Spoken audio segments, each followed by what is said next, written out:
Hi guys, it's me, HD, and welcome to the race watch along for the very hot today 2019 French Grand Prix from Le Castellet in the south of France at the Paul Ricard circuit.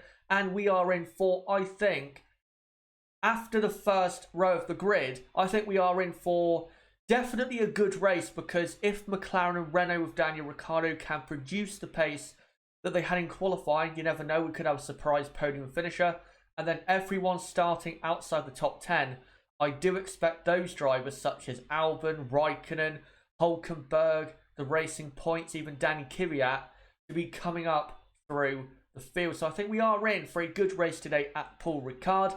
Hopefully you guys, no matter where you are in the world and no matter what time it is on Sunday today, hopefully you are having a very good day today.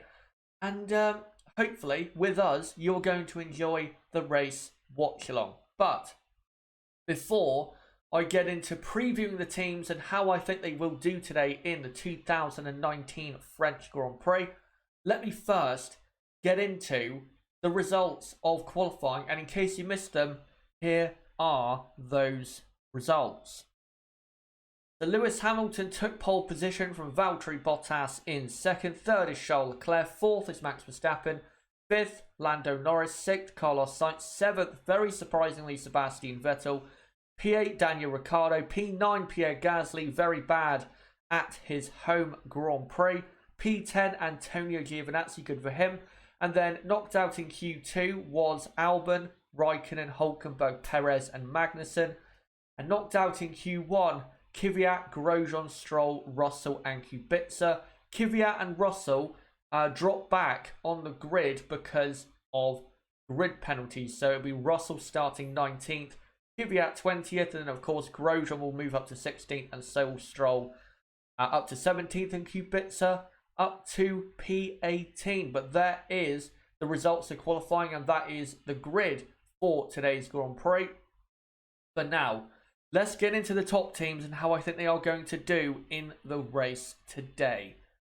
First off is Mercedes, and if nothing miraculous or chaotic happens at the start or during the race, I don't see how Mercedes will not get a 1-2 finish. Their car is easily the best at this track.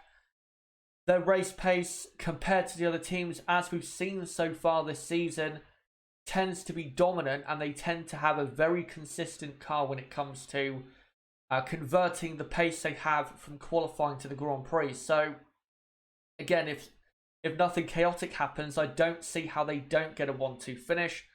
For Valtteri Bottas, though, in his attempt to keep his World Championship hopes alive, he has to beat Hamilton down to turn 1, or even beat Hamilton to the Mistral chicane on the first lap, because if he doesn't, I think Lewis Hamilton is very likely to run away with this Grand Prix, because he's very quick here, of course, Lewis Hamilton, and that car isn't really going to fail him. So I think in terms of the drivers and who's going to win, it is going to be decided at the start, let's be honest, unless something, major happens for one of them at a pit stop or on track, lapping a car or coming up against a car that hasn't pitted yet or something like that.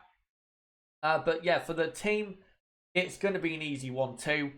No doubt about it, really. Their car is so much faster than everyone else. And I think in today's race, they're probably going to pull away at 3/4 of a second a lap at times.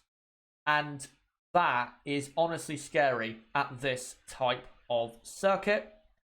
But now let's go on to Ferrari, who, with Charles Leclerc, I think that's a good position for the team. But with Sebastian Vettel P7, that really does make their starting grid position for this Grand Prix not good at all. They should have been Ferrari locking out the second row of the grid, but of course they are not. And because Ferrari on race day tend to show worse pace than they do on a Saturday, I think Ferrari are in for a battle to finish on the podium. I honestly think that, because I think Max Verstappen is, as always, going to be very quick on race day.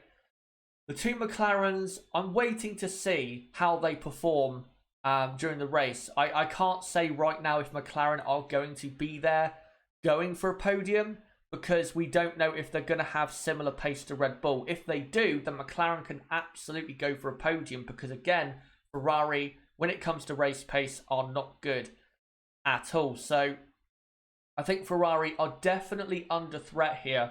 I think for Charles Leclerc, all he needs to do, Leclerc, is finish in P3. I don't think we can really ask any more of Charles in this race. For Sebastian Vettel, though, I think, given where he is on the grid compared to other cars, I think as long as he finishes in the top 5, I think that'd be a good enough result.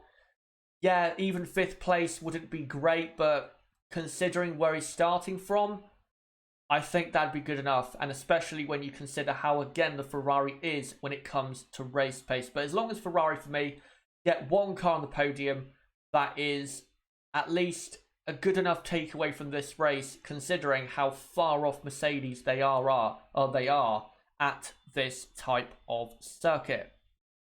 And next up, let's go on to Red Bull Racing. Let's start off with Max Verstappen. Now, as I said a minute ago, I think Max Verstappen can finish on the podium here because the Red Bull, as we know, has a lot better tyre wear than, tyre wear than the Ferrari, and their race pace does tend to be a lot stronger than their qualifying pace on a Saturday. So I think Red Bull with Max Verstappen will definitely be right there with Charles Leclerc for a podium. Of course, it does depend on whether the McLarens have good pace, and also depends on the start and if anything chaotic happens. But if Max gets away, absolutely fine, I think he can absolutely go and get a podium today in France. But for Pierre Gasly at his home Grand Prix, after what was, you have to say, a terrible qualifying for him, P9, which I'm sorry is quite frankly not good enough. He should have been, considering the pace of his teammate compared to the McLarens and also Vettel and Ricciardo, Gasly should have been probably P6 or P7, not P9. P9, I'm sorry, is just not good enough. And to be 0.8 of a second off your teammate in qualifying, I don't care who your teammate is, again, that is not good enough. And for today's race, I'm going to be honest, I don't think Pierre Gasly will finish in the points today. I don't think he will, because mainly he's not quick, but also as he's starting on for the race are really in a bad way going to affect him, because the 8 runners ahead of him, the top 8 runners, are all starting on the best compound really possible for this Grand Prix, the medium compound tyre. Pierre Gasly has to start, of course, on the soft compound tyre. So because of that, and because of how bad the soft tyres are going to be in what is going to be extreme heat at this Grand Prix, I don't see how Gasly can possibly have a good race today. And that's really because of how he was in qualifying. If Pierre put it in the top 6 in qualifying and was on the soft tyres, then maybe he could, be decent in the first few laps. But because of where he's starting from, and because of the cars behind that are quick, and because they are going to be able to start on whatever tyres they want to, except of course for Antonio Giovinazzi, I just don't see how he finishes in the points. And I think he will struggle a lot today, especially coming through traffic after what will be a very early pit stop, especially for Antonio Giovinazzi as well. It's going to be a very early pit stop for both Pierre Gasly and Antonio Giovinazzi. So they're both going to struggle on tyre wear. And because of that, I think Pierre Gasly will finish outside the points and continue to show, while my video on Pierre Gasly from a week ago, if you haven't checked it out, by the way, make sure to do so. It's on the channel. I uploaded it last Thursday. Why Pierre Gasly should be dropped from Red Bull.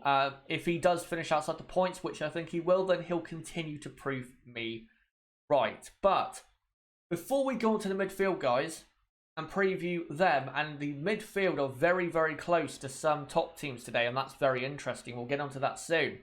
Make sure right now in the chat to put in the live chat, who do you think out the top teams is going to do well today? Do you think Mercedes are going to have a dominant 1-2 for Ferrari? Do you think they are going to be under threat from a podium? From Red Bull, maybe McLaren? And for Red Bull, with Max Verstappen, do you think he can get on a podium? And for Pierre Gasly, do you think he'll finish in the points or not? I don't think he will, but let me know if you think he will at his home Grand Prix. So make sure to put that in the live chat right now, and I'll read out as many comments to do with that as I can before going on to the midfield. I just want to say though, don't forget to subscribe for more watch-alongs like this, as I will be doing a practice 2 qualifying and race watch-along in a week's time for the 2019 Austrian Grand Prix. So make sure to come along for that. Don't forget to subscribe by subscribing or clicking subscribe on the bottom right of the screen. You can do it right there, or go to my homepage, subscribe, and hit the notifications bell. And also smash the like if you want to see more content like this. But I'll quickly have a quick drink, then I'll get to reading some of your comments.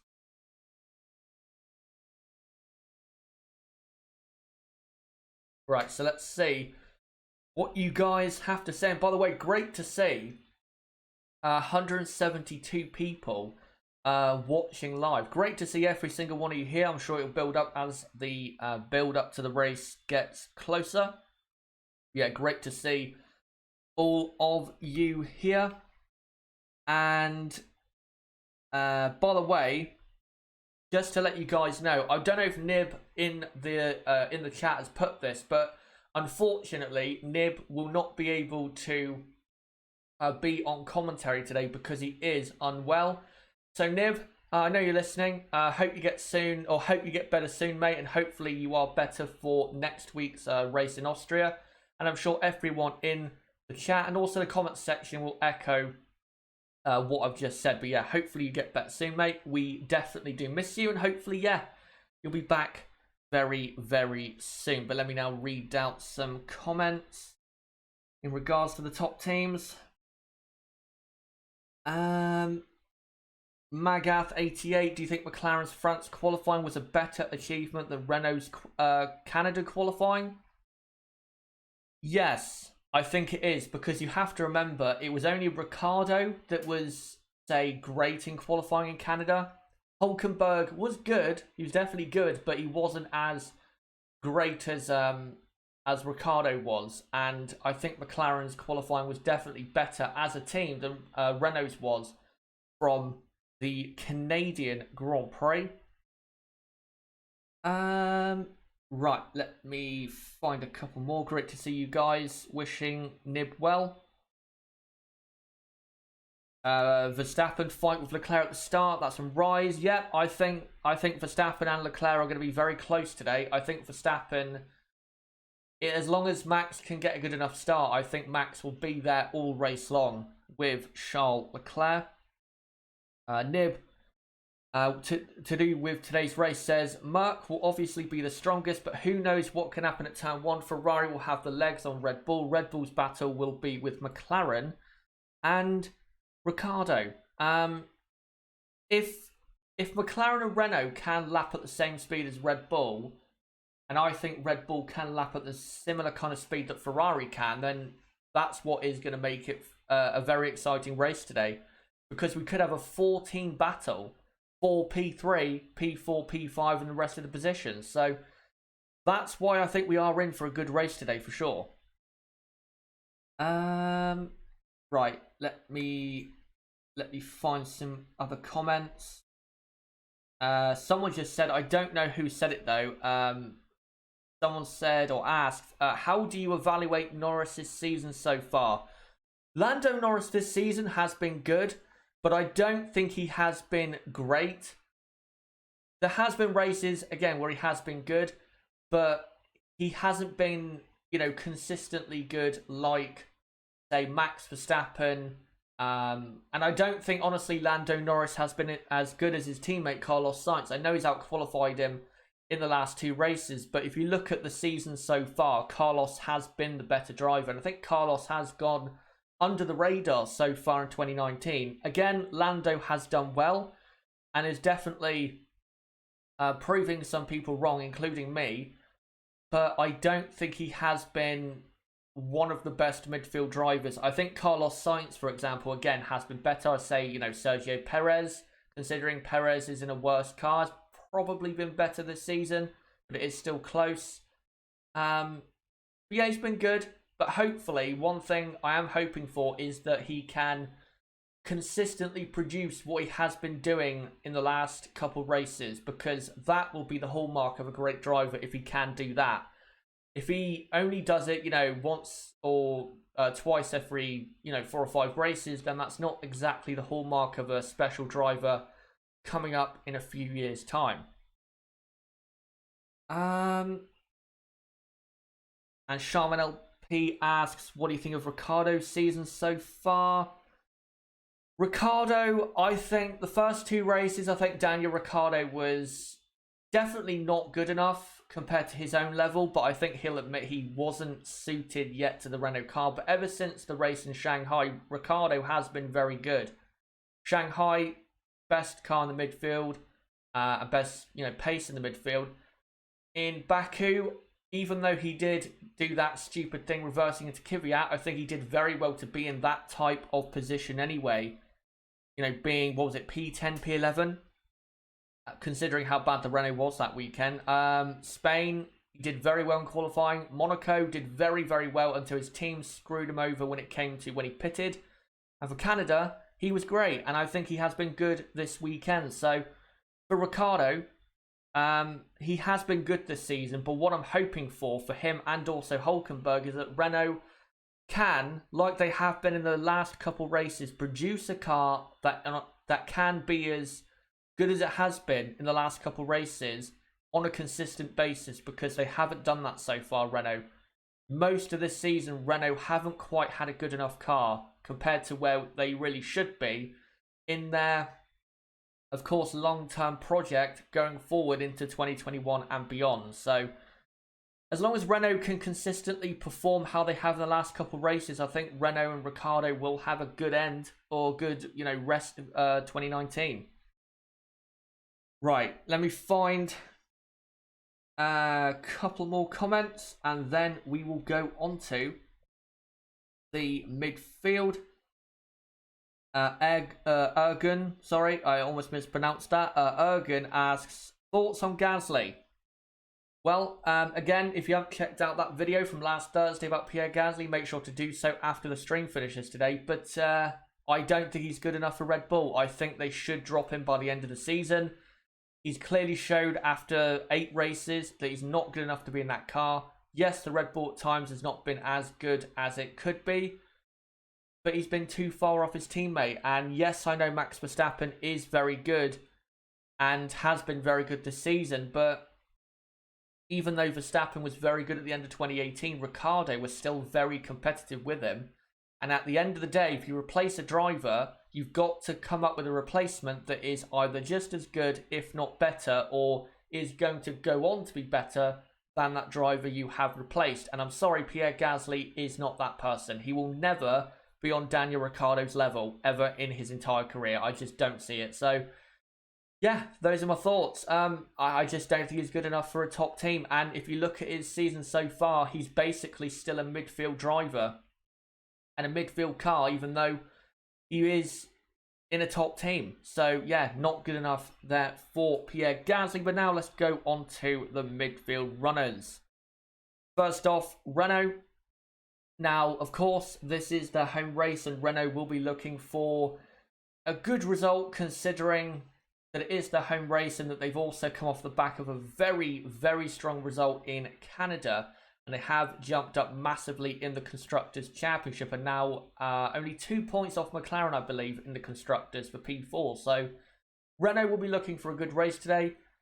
And I think as long as Ricciardo can somehow progress from his position on the grid and Hülkenberg can finish in the points, if that can happen, I think that will be a good enough and successful enough result for Renault, considering where they are starting from on the grid, which is, of course, P8 and P13, Ricciardo and Hülkenberg, respectively. So, yeah, double points finish for them. And as long as Ricciardo can finish in the top 7, I think Renault will have a good enough race. And hopefully for them, they do have that, because if McLaren do beat them today in today's race, they cannot afford to give away too many points to McLaren in this race. And also, the next race in Austria, and of course at Silverstone in about 3 weeks' time. So even if Renault don't have the absolute best car in the midfield, they've got to make sure they're still there, not giving away too many points. And I think today they will be absolutely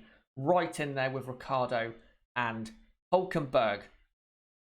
Next up is McLaren. What a day yesterday it was for McLaren. And by the way, yesterday was McLaren's best qualifying session since the 2014 Italian Grand Prix, where they qualified P5 and P6 with Kevin Magnussen and Jenson Button. That was back in 2014, of course. And yesterday it was P5 and P6 for Norris and Carlos Sainz. So very good for McLaren.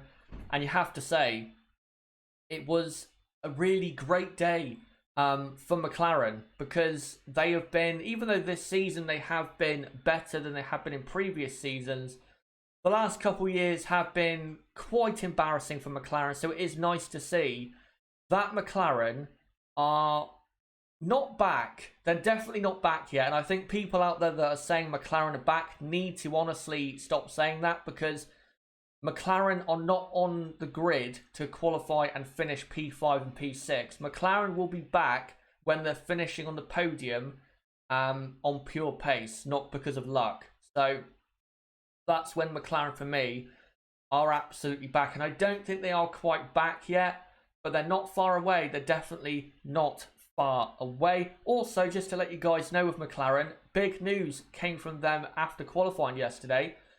McLaren, after 10 years of using the Toyota wind tunnel in Cologne, McLaren have announced that they are building their own wind tunnel at Woking at the MTC, and they hope for that wind tunnel to be ready in 2 years' time. That is massive news, and I cannot stress how big that is, because it is definitely a lot harder for a team to work on their car in a wind tunnel when it's not at their own factory compared to, other teams. So it will definitely help McLaren being able to have a wind tunnel at home base instead of having to go to another country to do their work. So that is big news for McLaren, and hopefully that means that McLaren, in a few years' time, that could really propel them back towards the top, 5 or 6 positions on the grid on a consistent basis. But for today, if McLaren do have the pace of Red Bull like they had in qualifying, then I think McLaren have an outside chance of a podium. I honestly think that. But right now, given that we don't know the pace of the McLaren in the race as of yet, of course, because we are 37 minutes away from the race starting, realistically, I'm going to say McLaren will probably finish P6 and P7, but I'm hoping that the pace they showed in qualifying can be replicated in the race, and I'm not doubting that they can do that, because their race pace, if you look at this season, their race pace at McLaren tends to be better than their qualifying pace. So you never know. McLaren could absolutely be right there for a podium. And if they do, on pure speed, get a podium, then I will say McLaren are back. But now let's get into other teams. Alfa Romeo next.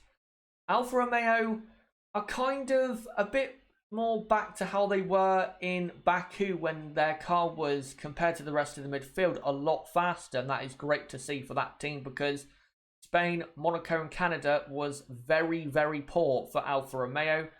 Antonio Giovinazzi, of course, starts P10. Bravo to him for getting in the top 10, but because he starts on the soft compound tyres, he will struggle in the first stint of the Grand Prix.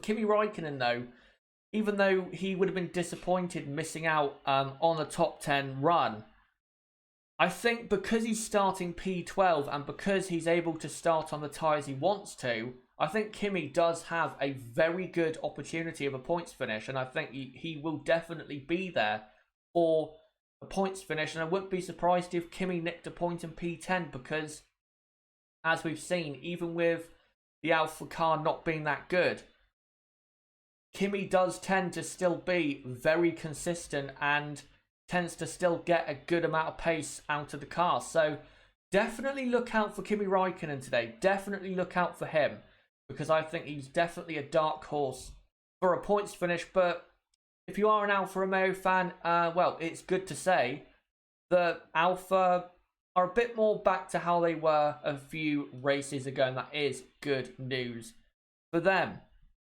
Next up is Haas, who continue to get worse. Ever since the Spanish Grand Prix, Haas have got worse. Spain, of course, was great. Monaco was good. Well, great for Magnussen, but in terms of pace, it was, only good. I wouldn't say great. Canada, not good enough. And this weekend, I have to say, Haas F1 have been an absolute disaster, or a disaster, because they've had no speed at any point this weekend. Their car looks awful in the parts of the track where you need good downforce. And as we know, they struggle on tyres. And because today's race is going to be so hot, and because tyres are going to be so important, that is why I give Haas absolutely no chance of finishing the points. They have no chance whatsoever. Not only because they're starting from P15 and P16, but because, again, their tyre wear is so bad. So I don't see how they can get close to a points finish. And it will be, I think, a miserable, miserable existence for Haas in today's Grand Prix. And Romain Grosjean at his home race, who has been terrible, by the way, Romain Grosjean. Grosjean has been absolutely awful this weekend. Yeah, he will not have a good home race at all. Next up is Toro Rosso. Toro Rosso, they were kind of quiet in qualifying, honestly. Kvyat, of course, has his penalty, so I can understand why he was kind of quiet. And then you have Alexander Albon, who is starting P11. And I think, honestly, Albon's performance is slightly underrated, because I don't think, P11 on the grid is something Toro Rosso were expecting. I thought they would probably be expecting, say, P13, considering certain parts of the track really don't suit Toro Rosso when it comes to one-lap pace. So I think Albon did well there. And I think Alexander Albon, by the way, today will finish in the points. I am predicting that Alex Albon will finish in P9. I think the Toro Rosso car, as we've seen this season, has very good race pace. By the way, Toro Rosso, just to point out that they have great race pace, Toro Rosso have finished in the points at every single race this season except for Baku. That shows you how good Toro Rosso have been this season, and I think that will continue today. Also for Danny Kvyat, I think Kvyat will come through the field, and I think Kvyat will be very close to finishing in the points. I think Kvyat will be, say, P11, P12, because, again, the Toro Rosso, when it comes to race pace, is very, very good. So definitely watch out for Toro Rosso, and watch out for Alexander Albon in the Toro Rosso. And the last midfield team, Racing Point, Sergio Perez, I think, did well enough in P14 to qualify there. And he does have a small chance of a points finish if he can have good race pace like normally he does. Lance Stroll, of course, had a poor qualifying and starts from P17.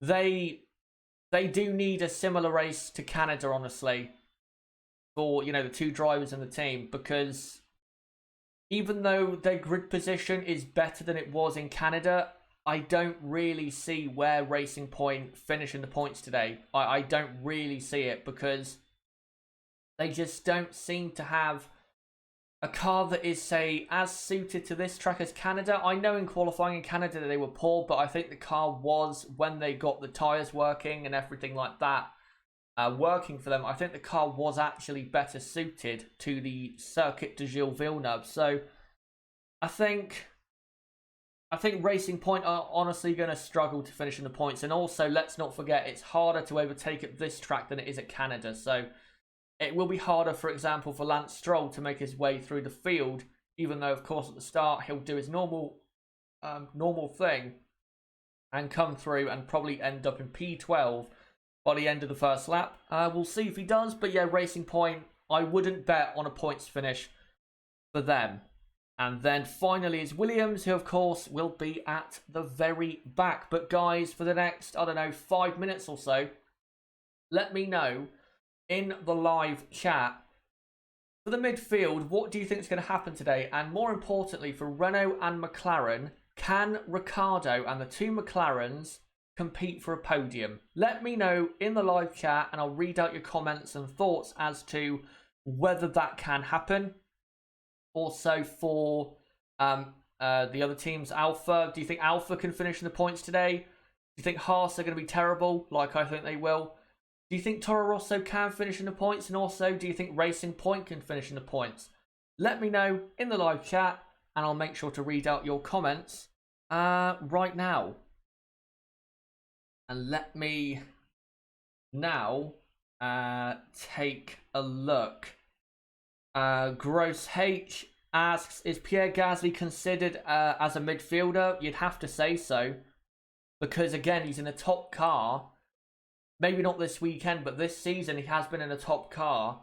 And he has been closer to the midfield than he has been the top 5 ahead of him. And now you can say that, the 5 drivers ahead of him are very good. And yes, they are. But if you're in a top car and you've been selected for a top car, you're expected to be a part of that group, I'm afraid. So I don't think Gasly has any excuses. I don't think he does.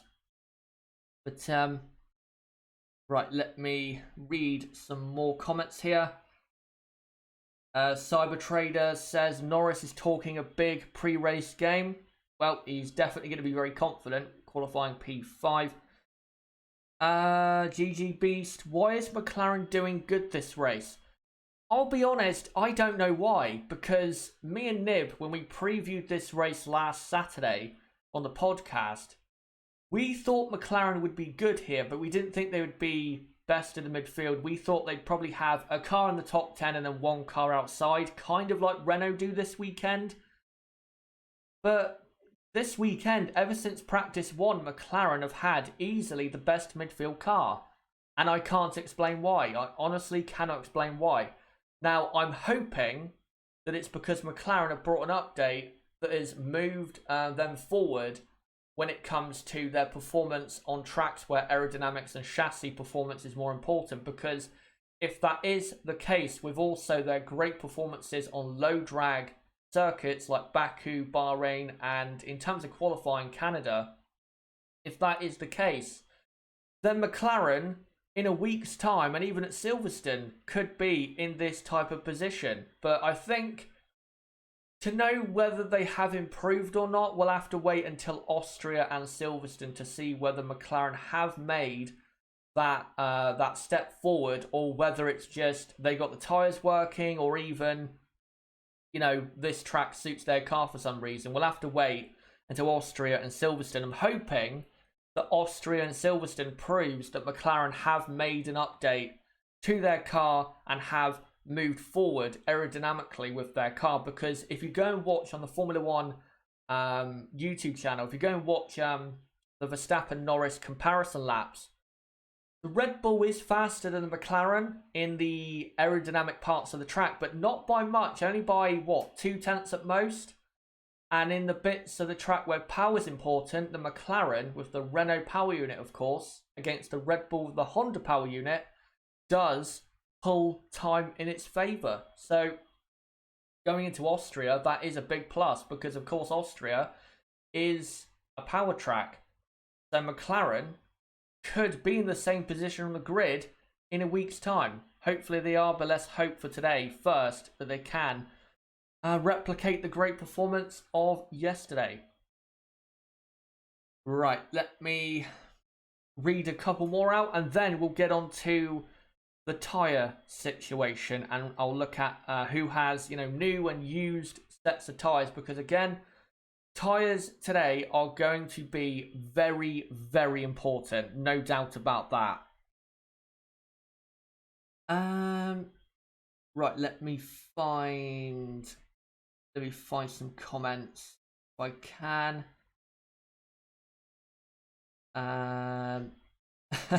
JB says, I bet Alonso had 100 heart attacks watching the performance of the McLaren and Paul Ricard.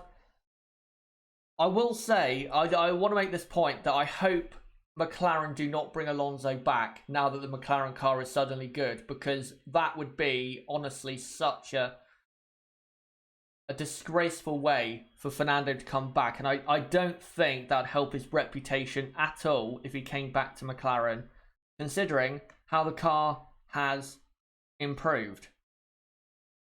Right, let me find some other comments if I can.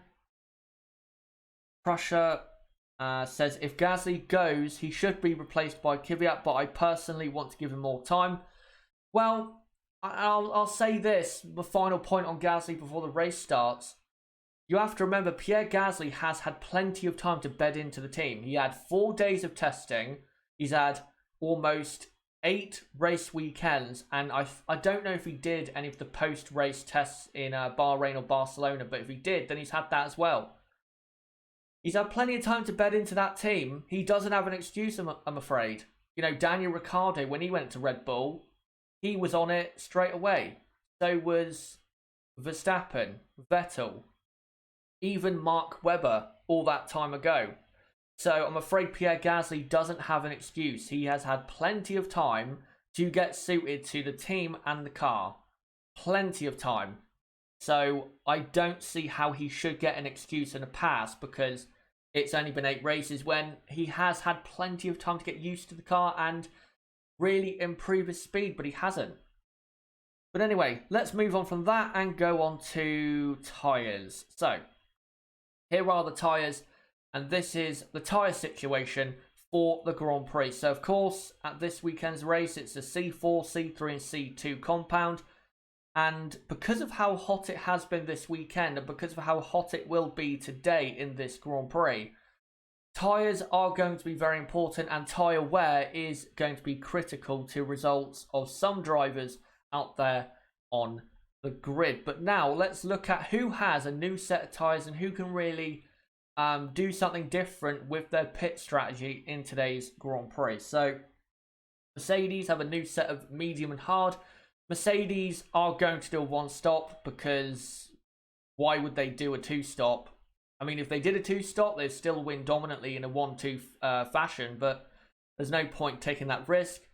Ferrari, though, are the dark horse for a possible crazy strategy, because if we get a safety car late on, you can see there both Vettel and Leclerc have a new set of soft tyres. So if we get a safety car, say 10 laps to go, then I think you can expect to see Ferrari pit for that new set of soft tyres. I don't think if there isn't a safety car, they'll use that. I think Ferrari, if there isn't a safety car late on, will go from the tyres they start on, which of course is medium, and they'll go to the hard compound.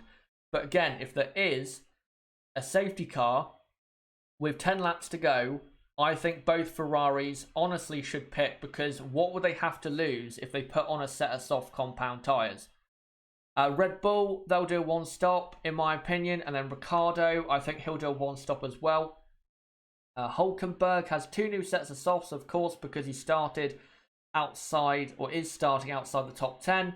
I think basically all of the drivers will do a 1-stop, but again, if we get a safety car at the right time for certain drivers, then I think we could see a 2-stop for certain drivers. And honestly, I wouldn't be surprised, by the way, if the 2 Haas's, considering they both have new sets of soft tyres, I wouldn't be surprised if Haas did a 2-stop, because as we know, Haas have absolutely abysmal tyre wear. So I wouldn't be surprised if that did happen. And yeah, there's other drivers again that do have new sets of soft tyres, but it's most likely going to be a 1-stop race.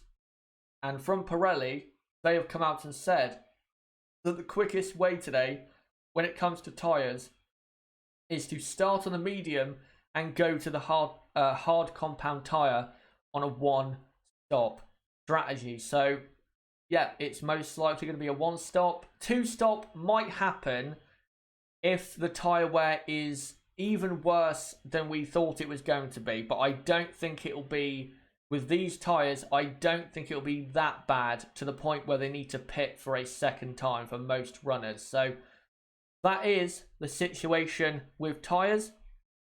And before we now, in just a moment, get on to my predictions and what I think is going to happen in today's Grand Prix for the top 10. And I will predict, by the way, the top 10 as well as the top 3, of course, and who's going to win and all that. Make sure, guys, to post in the live chat with 20 minutes to go make sure to post who do you think is going to win this race, finishing second, third, fourth, fifth, and sixth. And if you want to do a top 10, then make sure to do that as well.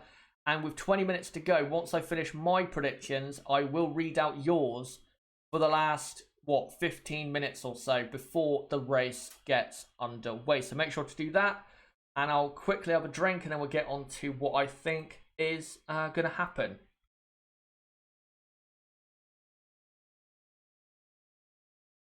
Right. So now, let's get on to what I think will happen. So, winning the race, in my opinion, will be Lewis Hamilton, because I think Lewis will win the battle down to turn 1 on the first lap. And because of the way 2019 has been between Hamilton and Bottas, normally who wins into the first corner tends to win the Grand Prix.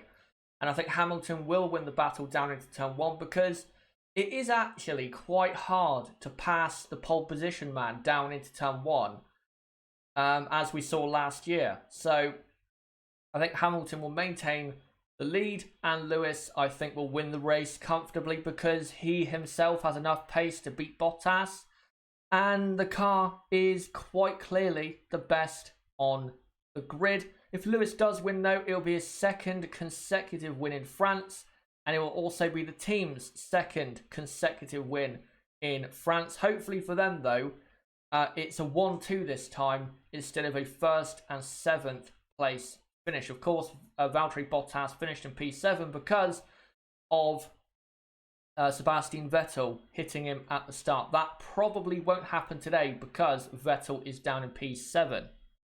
And in second place is obviously going to be Valtteri Bottas. Again, at the start, I don't think he will win the battle down into turn 1. And I think he'll just cruise around in second. He won't be miles off Hamilton, but won't be close enough at any point of the Grand Prix to really be, seriously putting Hamilton under pressure. So I think Valtteri will finish in a comfortable P2. If he does win, though, it will be his first ever win in France. And also, as I just said, Mercedes are looking to get their first 1-2 in the French Grand Prix in general, not just the 2019 French Grand Prix, of course. So yeah, hopefully for their sake, because I know they love breaking records, hopefully they get that. Now in third place, I'm going for a slight surprise. I am going to go for Max Verstappen in P3 because I think Ferrari are going to have bad race pace, because if you go back and look at Friday and all the teams' race simulations, Ferrari's pace was really bad. They were about a second a lap slower than Mercedes, and I think Max Verstappen was right there with Ferrari, if not faster. And I think, even though, yes, of course, Ferrari have a lot more power, in the race that doesn't really count for much, because having a very powerful engine only comes in really handy in qualifying. For the race, it's not necessarily all about that. The aerodynamics and balance of your car is a lot more important in the race than it is in qualifying. And I think the Red Bull is still aerodynamically better than the Ferrari car. Of course, when it comes to power, Ferrari are absolutely ahead of Honda, but when it comes to aerodynamic and chassis balance, I think the Red Bull is still ahead. Not massively, but it is still comfortably in Red Bull's favour. So I think Max Verstappen, and also because he's been so great this year, I think Max Verstappen will finish in P3. And if he does finish in P3, it'll be his second straight podium in France. And also, if by some miracle Red Bull can win this Grand Prix, it will be their first ever win in France. Of course, when they were dominating Formula 1 between 2010 and 2013, there was no F1 race in France. So if they can win today, that will be their first win at the French Grand Prix. And Red Bull also are a team that really do look to break records, as they have done plenty of times in the last decade or so. So yeah, I think Max Verstappen will finish in P3. But guys, let me know, with 15 minutes to go, who do you think will win this race? Who do you think will finish in P2? Who do you think will finish on the podium? Do you think it will be Max Verstappen or Charles Leclerc, or do you think a McLaren can finish there? And then after that, for the rest of the top 10, who do you think will finish in the top 10? For me, I'm going to go Charles Leclerc P4, Sebastian Vettel P5, and then P6 and P7. P6 and P7, I'm going to go Norris and Sainz for McLaren. P8, Daniel Ricciardo. P9, I'm going to go Alexander Albon. And then P10, I'm going to go for Kimi Räikkönen. So that's what I'm going for. But yeah, let me know in the chat, who do you think will finish in what position in the top 10? And I'll just quickly mute myself just to clear my throat just a moment. But I just want to say, before I read out your comments, guys, again, don't forget to subscribe for more content like this, because I will be doing watch-alongs, of course, for Practice 2, qualifying, and the race this time next week for the 2019 Austrian Grand Prix in the Styrian Mountains. So don't forget to subscribe for that. Bottom right of the screen, you can do it right there, or go to my homepage, subscribe, and hit the notifications bell. And also, don't forget to smash this video with a like if you want to see content like this continue on the channel. But now, I will move on to this picture, and I'll get reading out what you guys think is going to happen. By the way, great to see over 500 of you now watching live, with about 13 minutes to go until the race starts. But let me find the start of these predictions, and then I'll read them all out before the race gets underway. Right, let me find the start of these. There's so many. Right, I think I found the start. Antoine the Great says Hamilton from Bottas and then Vettel. Jim Plus X99 says Hammy first, Botti second, and Darren in third. James Donovan says Bottas, Hamilton, Verstappen, Ricciardo, Vettel, Leclerc. Justin says Hamilton to win from Bottas second, Leclerc third, Vettel fourth, Verstappen fifth, and then Sainz, Norris, Ricciardo, Raikkonen, and Albon. So yours is not massively different when it comes to the midfield compared to me. Astro Stevo says, by the way, hello to Kyle Greenwald. Great to see you back here, mate. Astro Stevo says, I could just predict a Mercedes 1-2, but I really hope not, and I don't feel like it. Too easy and too boring. So Leclerc first, Bottas second, Norris third, Sainz fourth, Danny Ricciardo in fifth, then Gasly, Albon, and Giovinazzi. Right, let me find some other comments, or other predictions rather. Let me just find the next set. So Nib goes Bottas to win from Hamilton second, Leclerc third. Prosecutor says Hamilton to win from Bottas, Leclerc, Vettel, Verstappen, Norris, Gasly, Ricciardo, Albon, Hulkenberg. And then says Sainz will retire, and that's why he's not in his top 10. JB says Hamilton to win from Vettel second, Leclerc third. Shiny Apple says Hamilton from Bottas and Verstappen, so same podium as me. Right, let me find some more. Crusher says Hamilton, Bottas, Verstappen also. Trotters says Leclerc P3. By the way, JB, no, I don't think Gasly will be in the top 10. I think, again, because of the tyres he's starting on, the pace he has had this weekend, I just don't see it. I think he'll struggle today. Cornwall says Hamilton, Vettel, Bottas. Gross H says Hamilton, Bottas, Leclerc, Verstappen, Vettel. Let me find another one. Jason C says Bottas, Hamilton, and then praise for Daniel Ricciardo in third. It would be great, by the way, if Ricciardo got in there, because let's remember, it is Renault's home race. So it would be a great atmosphere if Renault got a podium, their first podium as Renault since, what, the 2010, or no, 2011 Malaysian Grand Prix, I think it would be. Then we go on to this picture of Charles Leclerc pulling out the pit lane.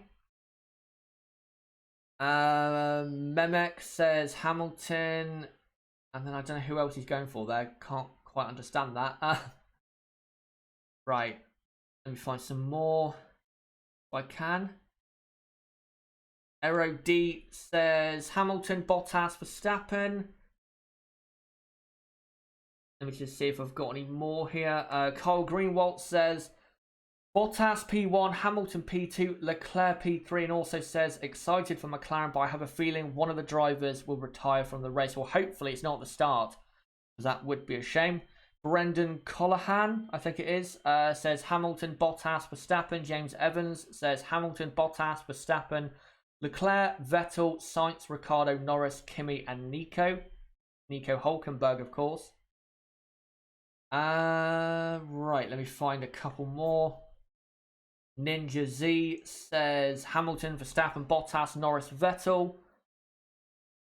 Tonka says Bottas, Lewis, Max, Charles, Sainz, Norris, Gasly. Right, let me see if I've missed any more. I think I have. Eric D for his. I've already read out his top 3, but for the rest, he says Leclerc P4, Vettel P5, then Sainz, Norris, Ricciardo, Albon, Perez. Razar says Hamilton to win from Bottas 2nd, Verstappen 3rd, Leclerc 4th, and then Vettel 5th, and then Sainz, Norris, Gasly, Albon, Kvyat. George Tanner says Hamilton, Leclerc, Bottas, Verstappen, Vettel, Norris, Gasly, Ricciardo, Sainz, Hulkenberg. JB says, did I say Vettel for P2? Lol, I didn't mean to say that. Meant to say Bottas, basically the same as qualifying. Oh, okay. Let me see if I've missed any more. Everton Dunkley says Hamilton to win from Leclerc 2nd, Bottas 3rd.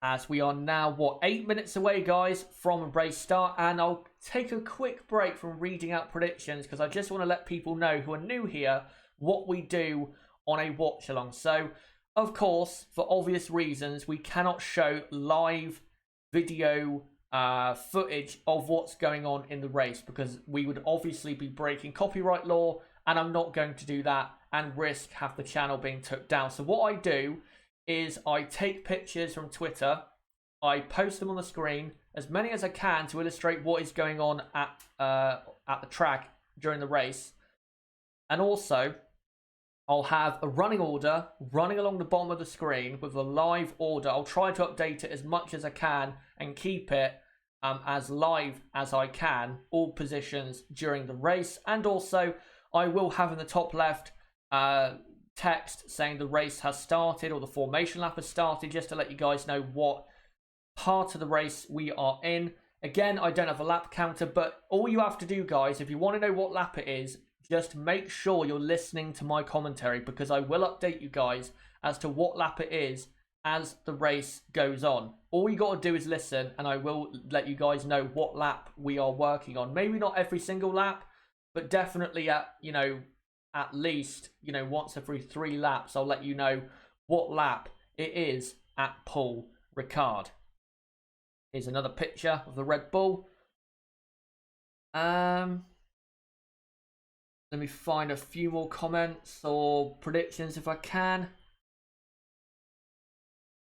By the way, JB, hopefully you enjoyed the race. What lap will Vettel spin? I think that's a bit harsh, but it is Sebastian Vettel. He does do it, so you can't deny it happening. Driver of the day will be Verstappen. Let me find any more predictions I missed. Super Vlogger Michael says Bottas to win from Hamilton 2nd, Leclerc 3rd, Vettel 4th, Max Verstappen in P5. By the way, if you have not put your prediction for the race in yet, with 5 minutes to go into the formation lap, make sure to do so and I will try to read it out before we get underway. Let me see if we'll find any more. Don't think I can.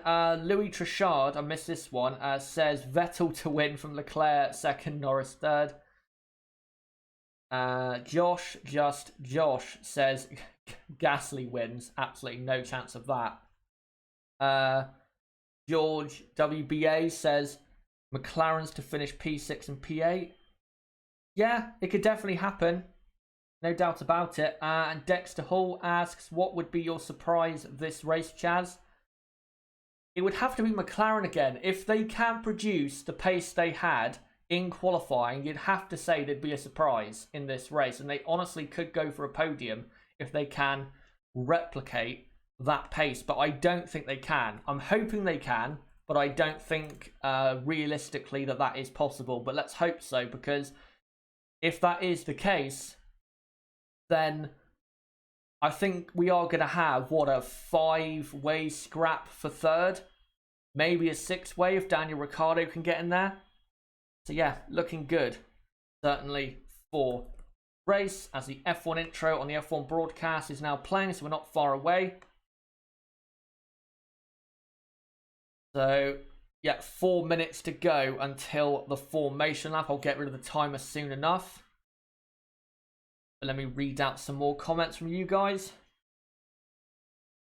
Right, let me find a couple others. Vettel wins under team orders. MCL13, who of course is a McLaren fan, and you can of course tell that by the username, says Norris to win from Sainz in second, Hamilton third, Bottas fourth, then Leclerc and Verstappen. Gull TBD, great to see you here, mate. Says both McLarens to crash out, McLaren 1-2. Let me see if there's any more. Han Solo, great to see you, mate. Says Hamilton to win from Bottas, then Verstappen third, Vettel fourth, Leclerc fifth, and then Ricciardo and Norris. Streakalicious says Vettel to get another 5-second penalty. Michael McConville, I think it is, says Ricciardo to win from Bottas second and Lando Norris in P3.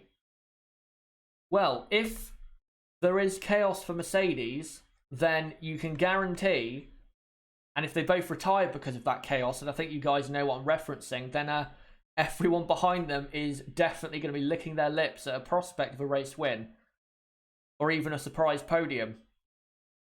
But, right, I'm going to get a picture on the screen now, the first picture from Twitter of the race, and I'll get the running order, by the way, guys, up in just a moment. Let me just get this picture on screen. Just want to show you the atmosphere currently at the track. If the picture will actually, get saved. So let me just try and get it up a minute for you guys.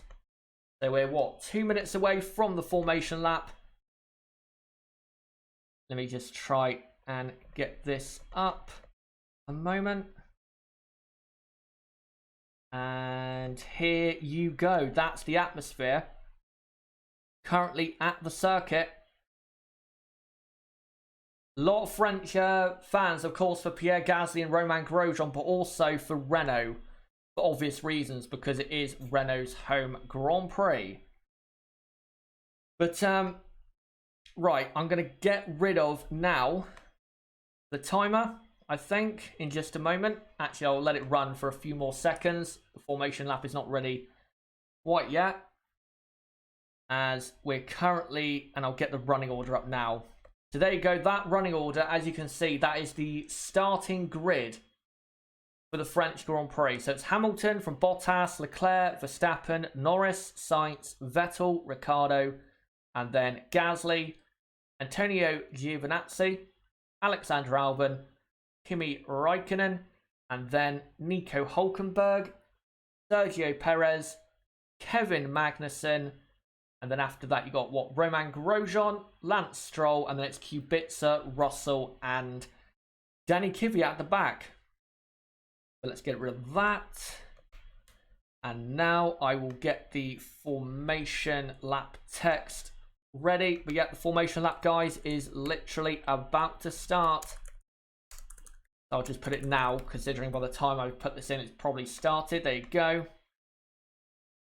We are moments away from, not lights out, but definitely from formation lap. By the way, outside the top 10, we have Albon on medium tyres, Raikkonen on hards, Hulkenberg on hard tyres, Perez, Magnussen on mediums, and then Grosjean and Stroll on hard tyres as well.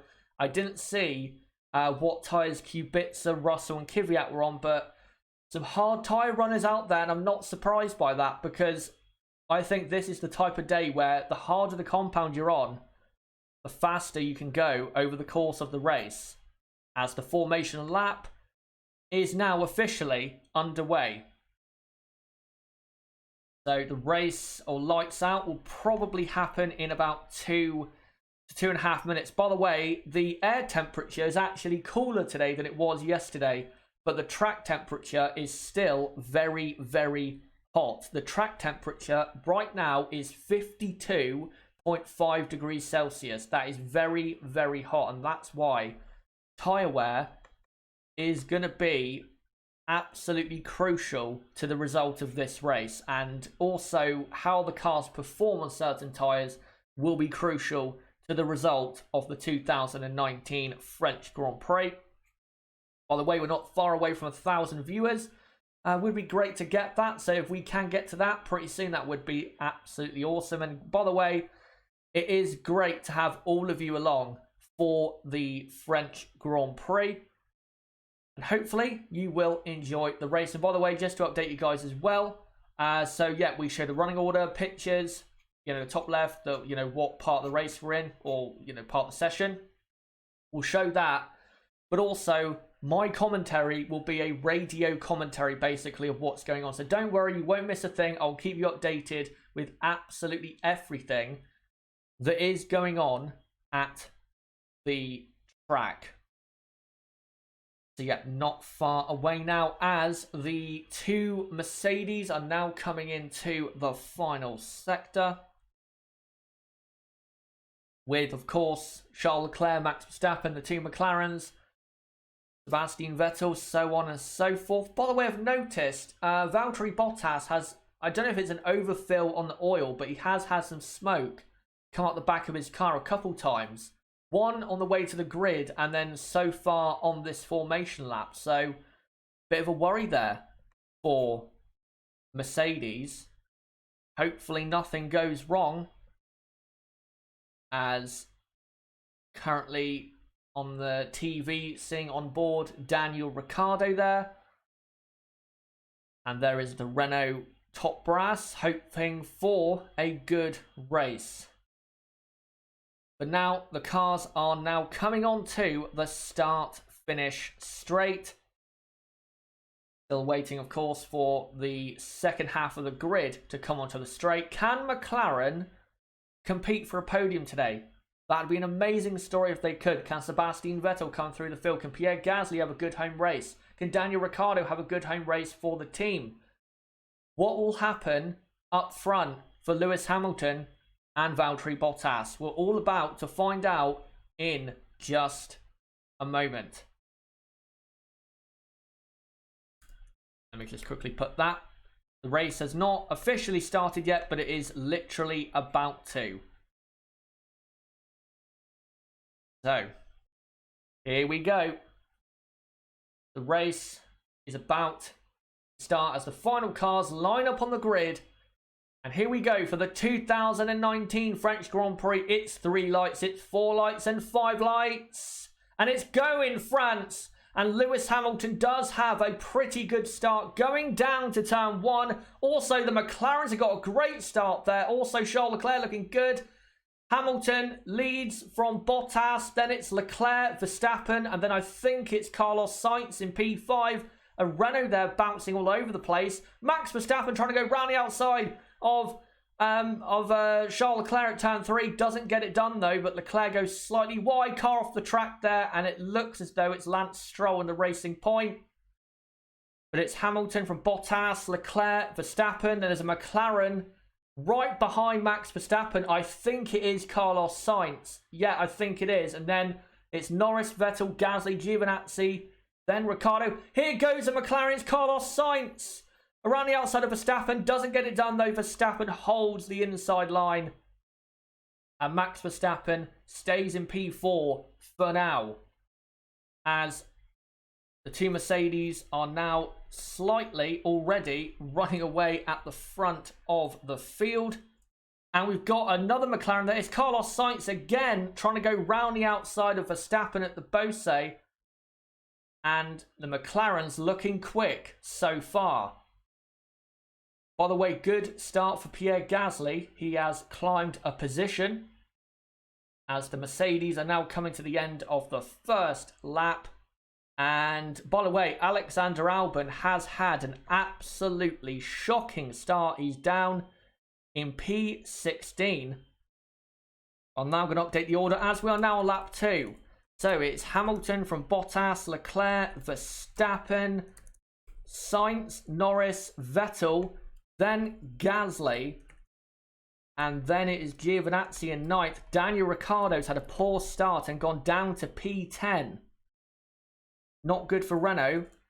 And then after that, it's Kimi Räikkönen in the other Alfa Romeo. So Kimi looking good, Alfa looking good. 9th and 11th at the moment. Then Nico Hülkenberg is in P11, or no, P12, as, by the way, the McLarens are starting to drop back from the Red Bull. So as we kind of figured, the McLarens don't have a lot of speed. And then Perez is 13th. 14th is Kevin Magnussen. Lance Stroll has climbed a couple positions, as we've seen a replay here of Lewis Hamilton losing the rear end at turn 3 on the second lap. Not spinning though, but shows you that he's pushing hard. But Stroll is 15th, and then you've got Alexander Albon in P16. P17 is Robert Kubica. He always has a great start to a Grand Prix. And then it is Romain Grosjean 18th, and then Russell and Danny Kvyat. And I'll quickly put a different picture on the screen of lights out at the track. The order, by the way, at the moment has not changed since I've put it as it is. As Lewis Hamilton on lap 3, start of lap 3, does a new fastest lap, but Max Verstappen now does a new fastest lap of 1:37.2 for Max Verstappen. So Red Bull, in the heat of Paul Ricard, are looking very good here. As the DRS is now enabled, here is a picture of the start. There you go. The McLarens are dropping back, certainly, from Max Verstappen. But you have to say, Sebastian Vettel in the Ferrari is not exactly putting them under pressure.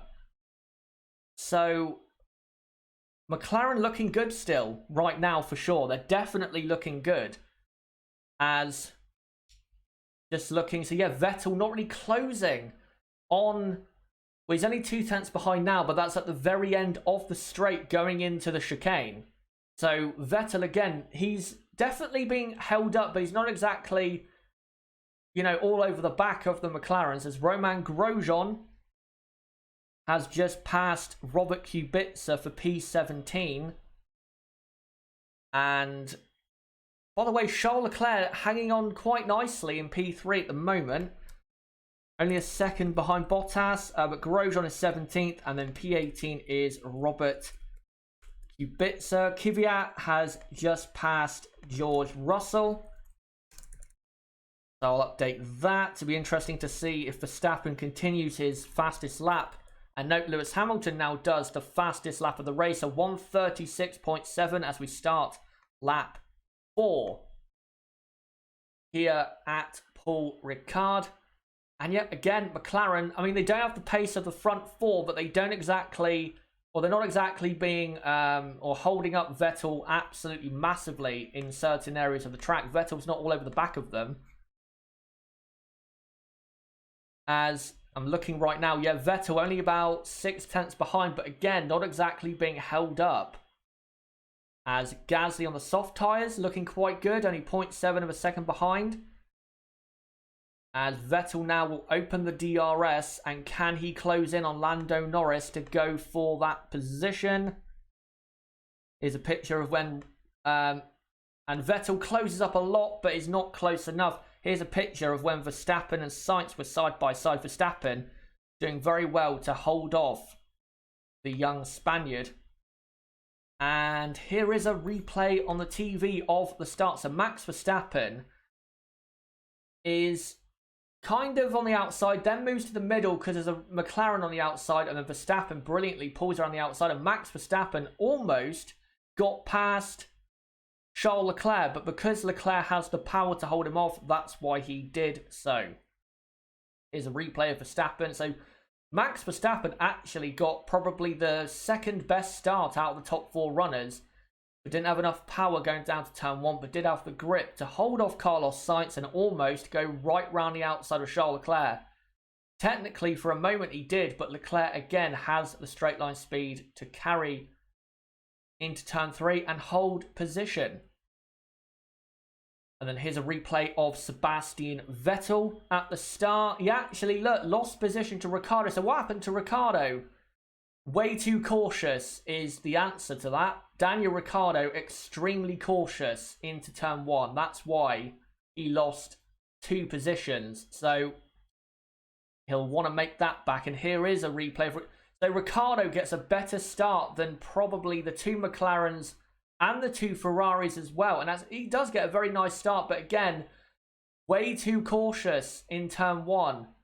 And that is why he loses position to Vettel, Gasly, and then gets pushed down. Where Sebastian Vettel has passed Lando Norris for P6. So Sebastian Vettel gets up to P6. Will Norris come back at him? He'll try. And Norris going for the inside, but no, he's not going to get through there. No way, as Lewis Hamilton does a new fastest lap. But Vettel up to position 6 and Norris down to P7. McLaren, though, still not looking that bad. And here's a replay. So Vettel went down the inside very late and nicely got the move done. Yep, down the inside. As they're continuing to show the replay, I'll make sure to show it on screen with a picture as soon as I can. And now, Sebastian Vettel, as Lewis Hamilton does another new fastest lap of 35.9, as Mercedes are now starting to stretch their legs out front. Vettel now is starting to home in on Carlos Sainz. That's not a surprise because, of course, the Ferrari, well, is faster than the McLaren. We know that, especially when it comes to the straight line speed, as now we have a train behind Antonio Giovinazzi. And apparently it's been noted that Perez gained an advantage by leaving the track on turn 3 at lap 1. Okay, so we'll have to take a look at that soon enough. But yeah, Antonio Giovinazzi has a train behind him.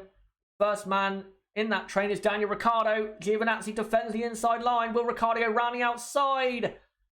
Yes, he will. So Daniel Ricciardo back up to P9 and now can go after Pierre Gasly, who's only 1.1 ahead. And if Alfa Romeo was smart here, they would tell Antonio to let Kimi through, because Kimi definitely is on a faster strategy. And yes, that's exactly what they do. Very smart play by Alfa Romeo. So Daniel Ricciardo up to P9 and then P10, Kimi Räikkönen. By the way, Kimi Räikkönen is on the hard compound tyre, I believe.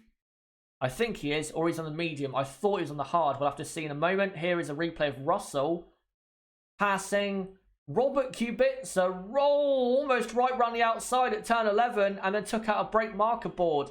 2 Williams drivers going at it. So Räikkönen P10 and then Antonio Giovinazzi is P11 as Lewis Hamilton does another new fastest lap. Relentless he is at the top. Kvyat is now, by the way, P18, and then it is Kubica in P19. So the Williams is, of course, at the back. No surprise about that.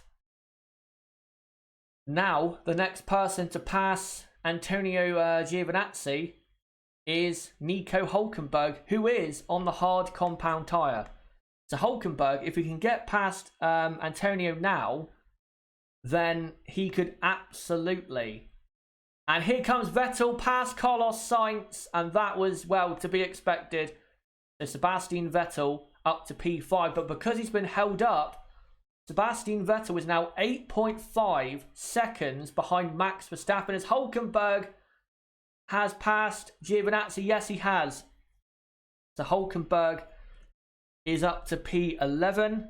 So Vettel P5 now, with Carlos Sainz in P6, so McLaren 6th and 7th. Let me just quickly update that. And Kimi Raikkonen, by the way, is now pressurizing Daniel Ricciardo. Yeah, Hulkenberg did the same as what Ricciardo did, round the outside at the Mistral Straight chicane. So Hulkenberg P11.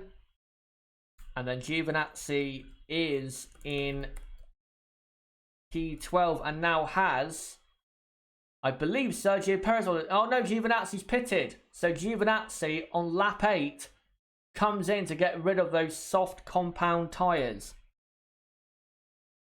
And he will put on the hard compound and he will go to the end of the race on that set. So be interesting to see if he can undercut past those other drivers. So it's Perez 12th now. Now it's Magnussen 13th. Stroll is up to 14th.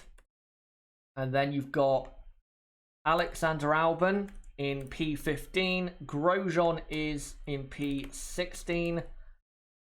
And then 17th is Kvyat, who is nicely coming up the field. He's only 0.4 of a second behind Grosjean. So that'll be a position change in just a moment, I think. Was that Magnussen passing Perez? I don't know, but Kvyat has just passed Romain Grosjean. I'll update that in just a moment.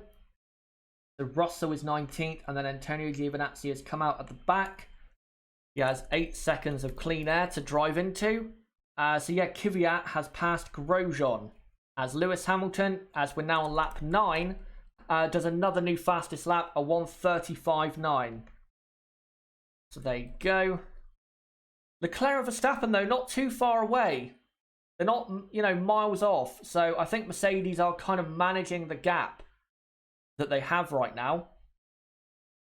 And here's a replay of Kvyat passing Grosjean comfortably around the outside. Look at the straight line speed that Honda had. Great there.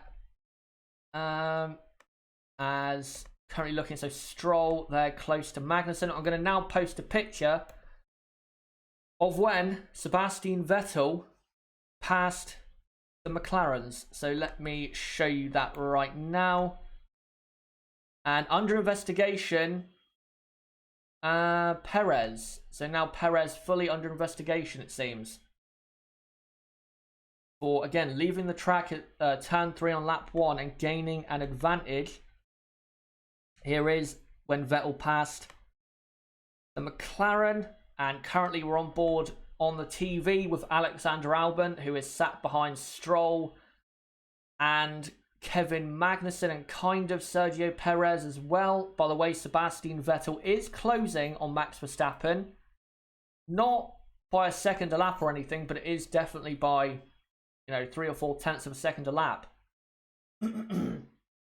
As it looks as though Kevin Magnussen, no surprise whatsoever, is holding up.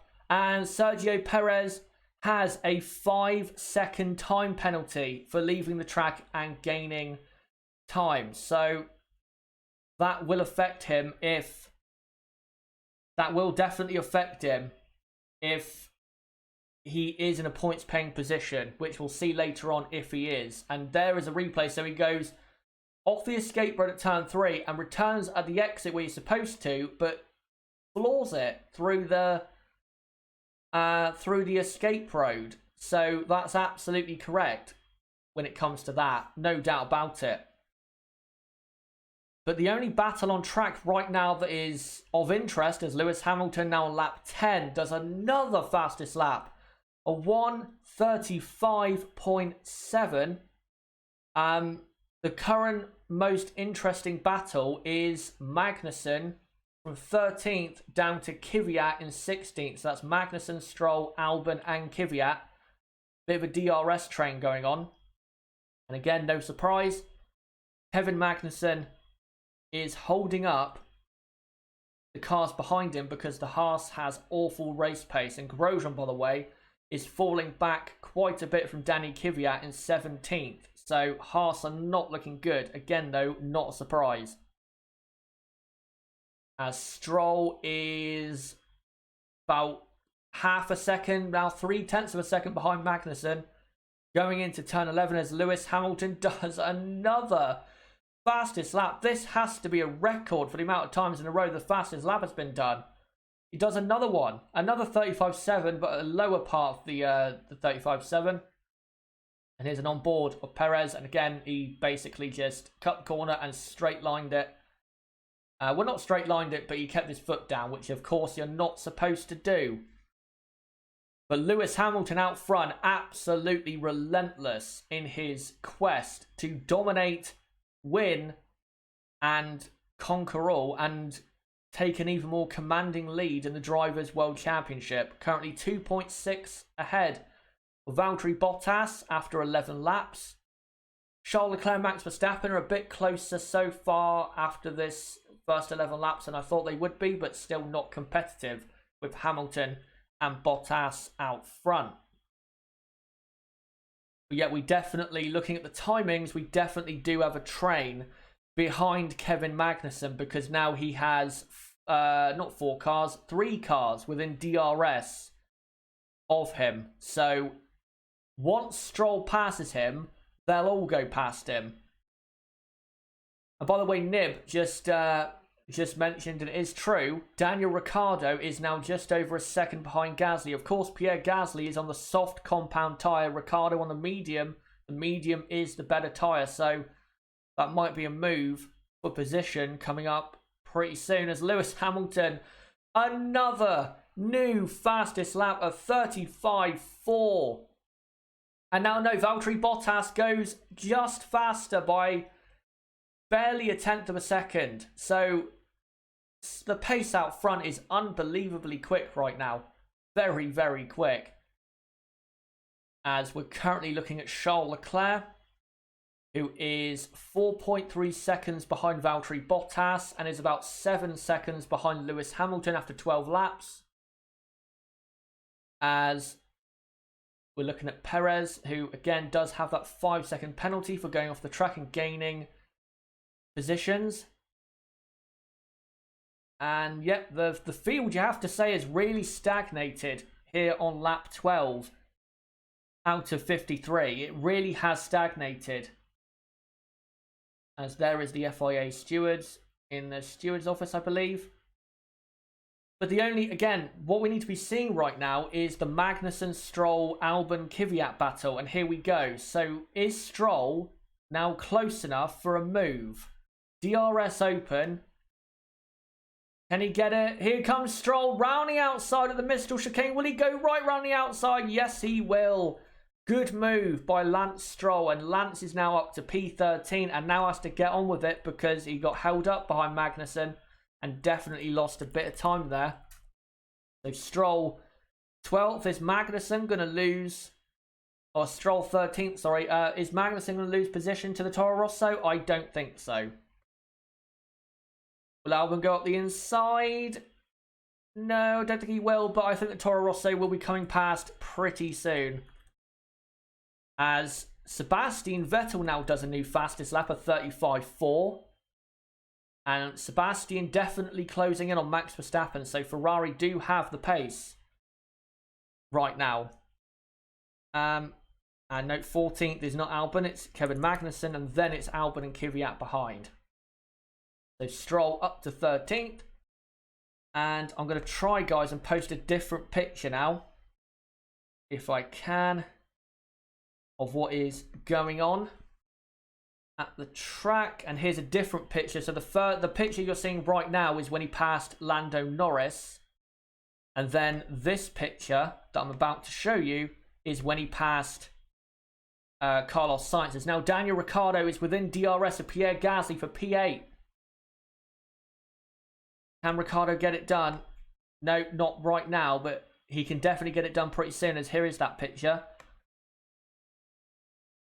And no, I actually think that is Norris that he was passing there, but there you go. That is a picture when Vettel was making his way through the field, as Ricciardo is closing right up to Gasly now. And if I was Red Bull, I would pit Pierre Gasly because he doesn't have any pace right now on the soft tyre.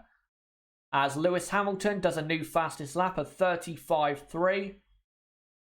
And his lead still 2.6. So Valtteri Bottas is just as quick, but is not quick enough to close the gap to within a second, of course. And note, Pierre Gasly stays out on track as Daniel Ricciardo is on the prowl, and I think Ricciardo will be, honestly, getting past Pierre very, very soon, as the two Toro Rossos and now even Romain Grosjean are tucked up right behind Kevin Magnussen in the Haas, the P14. As Ricciardo there dropping a bit behind in the dirty air through turn 1. And it is, yep, Gasly and Ricciardo. And Kimi Räikkönen, by the way, not too far behind. Only 1.8 seconds, now 1.7 behind Daniel Ricciardo. So Kimi Räikkönen really looking good here for a strong points finish. As Ricciardo opens the DRS again, but I don't believe he is close enough. No, he's not. If he was another 2 or 3 tenths closer, he would probably be able to get the move done down the inside in his famous dive bombing style. But he can't right now because, well, he is actually close enough. He'll come to turn 11, but has to lift off slightly because there's not enough room there. As Lewis Hamilton now dips into the 134, so 34.8 for Lewis Hamilton, as we're now on lap 15 out of 53. But yeah, I think Red Bull should pit Gasly because everyone behind is now starting to close on Pierre Gasly, and Gasly's not gaining on anyone ahead, but he stays out. So Gasly is really, you have to say, holding up everyone behind, because Kimi Räikkönen is slowly but surely catching. Hülkenberg is as well, and so is Perez. So if he stays out, then eventually he'll have a train of cars behind him. Yeah, Ricciardo, if he can just remain close enough, he can absolutely get it done. As Albon has passed Magnussen. So Albon, that's a move. Albon up to P14. And by the way, Kimi Räikkönen, I was right, is on the hard compound tyre. So Kimi really looking good. I think Kimi is a dark horse for later on. Here's a replay of Albon passing Magnussen round the outside of the Mistral chicane. And that was very close. Great move by Albon. Poor start to the race, but he's making his way up the field now. So Albon is P14. Magnussen drops down to 15th. But here is Danny Kvyat now all over the back of him. Is he going to go around the outside on the hard compound tyre? No, he's not, but he will do a switch back on the exit. And can that give Kvyat what he needs to get into 15th? And now he's going to go around the outside. Will he go around the outside at turn 11? Yes, he does. Oh, great move by Danny Kvyat right round the outside. That is a great move by Danny Kvyat. And that puts him up to P15. And now Magnussen is down in 16th position and now has his teammate all over the back of him. Haas 16th and 17th. It doesn't rain, but it pours. And Kvyat, yeah, I would have done exact same as Kvyat because he had the momentum, and the Toro Rosso is comfortably faster right now. Right, so Hamilton, by the way, Hamilton did another fastest lap. I think, again, it was a 34.8. And then it's Bottas second, Leclerc third, Verstappen fourth, Vettel is fifth, slowly catching Verstappen. Carlos Sainz and Lando Norris are comfortably P6 and P7. Gasly is holding up Ricciardo in P8 and P9. And then you've got Raikkonen P10. And then finishing the race at the moment, but not in the points, Hülkenberg, Perez, Stroll, Albon, Kvyat, Magnussen, Grosjean, Kubica, Giovinazzi now 19th, and then Russell. So let me update that.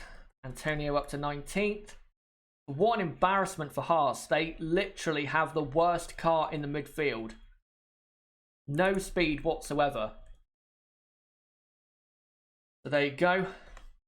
And I will try to put a different picture on screen as actually Giovinazzi has just passed Kubica. So let me quickly update that before I put a different picture on the screen.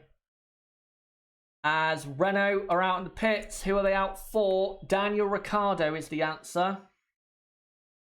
I'll update the order as to where he comes out in just a moment. I just want to show how Ricciardo was closing in on Gasly's. Ricciardo goes onto the hard compound tyres. It's now lap 17 out of 53. Will Ricciardo come out behind Giovinazzi in the Alpha? Let's see. I don't think he will.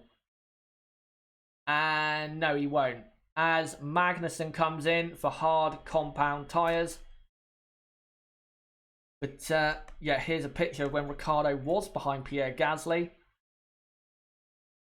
in the battle for what was P8, and Ricciardo has comfortably come out ahead. So Antonio's pace not that great. As Magnussen has now come out last. That's how bad Haas are, but of course other cars have not pitted. So Raikkonen is up to P9 as slight issue on one of the tyres. Left front was a bit slow, but it was all okay. Hülkenberg up to P10. And then it's Perez and Stroll on the outside of the points. And then you've got Alexander Albon in P13.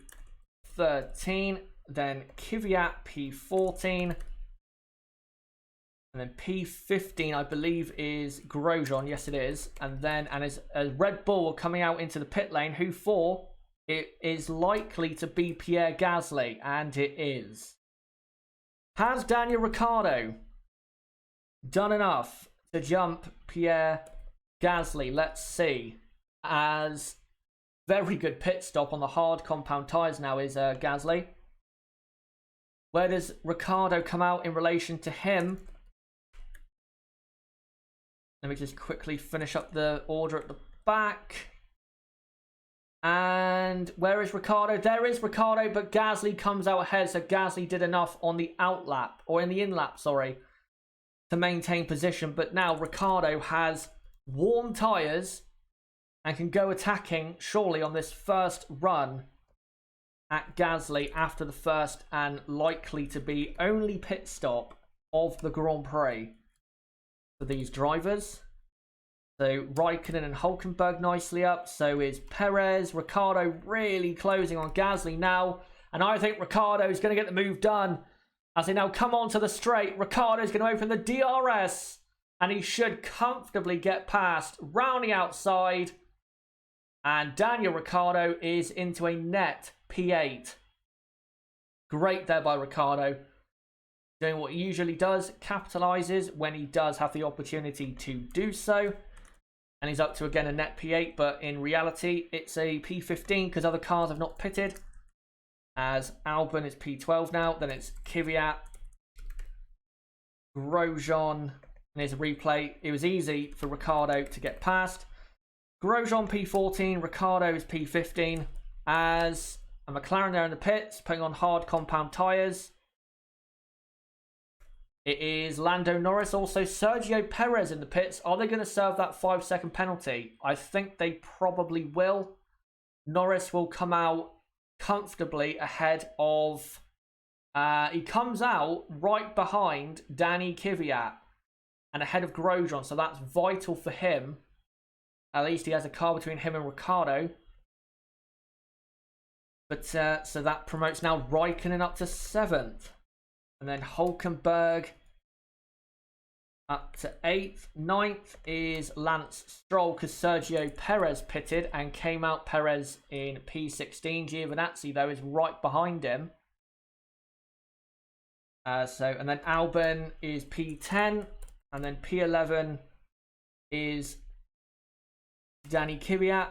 Lando Norris has come back out in P12. And then P13 is Grosjean. P14, I'll update in a moment, as Daniel Ricciardo.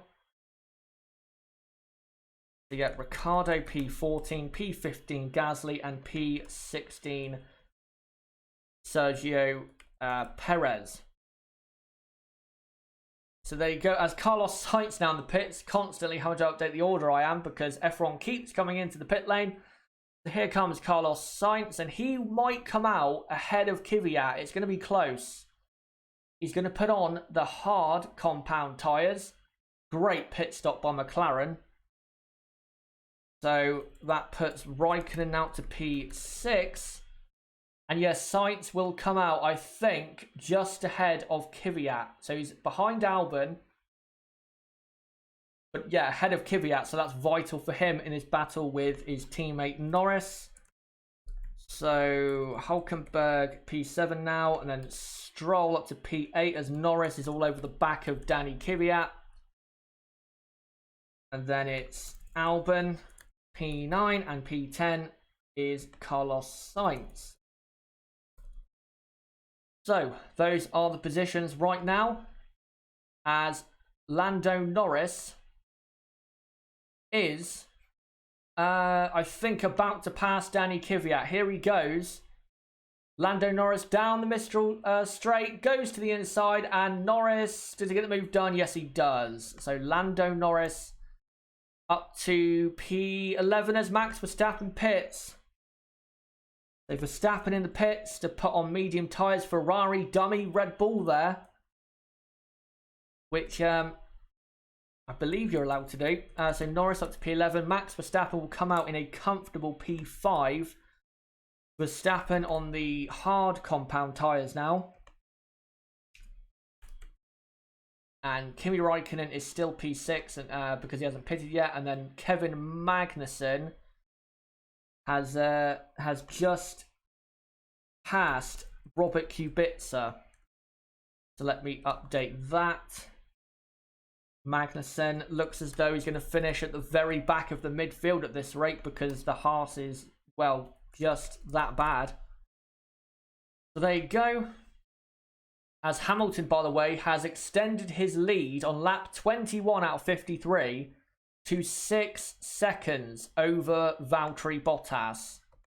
6 seconds. So it's, well, pretty dominant, you have to say. And it was to be expected, even though Valtteri is gaining a bit at the moment, as I believe Sebastian Vettel is about to pit for a set of hard compound tyres. I'm just going to post a different picture to show you Alexander Albon going right round the outside of Magnussen at the Mistral Straight chicane, as here comes Sebastian Vettel. And that pit stop goes A-OK. And I don't believe he will come out in P4. I think Verstappen will take that. Oh no, it's not Vettel, it's Charles Leclerc. Sorry about that. It's Charles Leclerc in the pit lane. So that puts Vettel up to P3, and Verstappen will be comfortably behind Leclerc. So Charles heading for a comfortable, you have to say, P3 in this race, unless Vettel can do something incredible. So that is the current order on lap 22 out of 53. So we have 31 laps to go. We're not far away from half distance, as Lewis Hamilton now pulls a 6.6 second gap to Valtteri Bottas. Sebastian Vettel, by the way, is about a pit stop behind the race leader. That just shows you how slow the Ferrari is, and also how much he was being held up at the start. And Verstappen hasn't really gained anything on Charles Leclerc. And the closest battle on track right now is Nico Hülkenberg behind Kimi Raikkonen for P6. Hülkenberg about half a second behind. So looking close. Pierre Gasly, by the way, is just over a second behind Daniel Ricciardo. So that battle was not done yet, as we're now on lap 23 out of 53. Hamilton continuing to pull away. His yellow flag in sector 1. Don't know what for. We'll see in just a moment. What is it for? And now it's clear. So someone must have gone off the track. Maybe Valtteri Bottas, because if you look at the lap times right now, Valtteri is very slow. Very, very slow. He's losing a second a lap. So I think Valtteri Bottas might have an issue. Either tyres or maybe his own car, but something is wrong with Valtteri Bottas's pace right now, because he's losing again about second a lap at least to Lewis Hamilton. So yeah, very weird, very, very weird. As just looking at the order to see if it's any different. I don't believe it is. Here is who's this? Oh, that's Hülkenberg behind Raikkonen.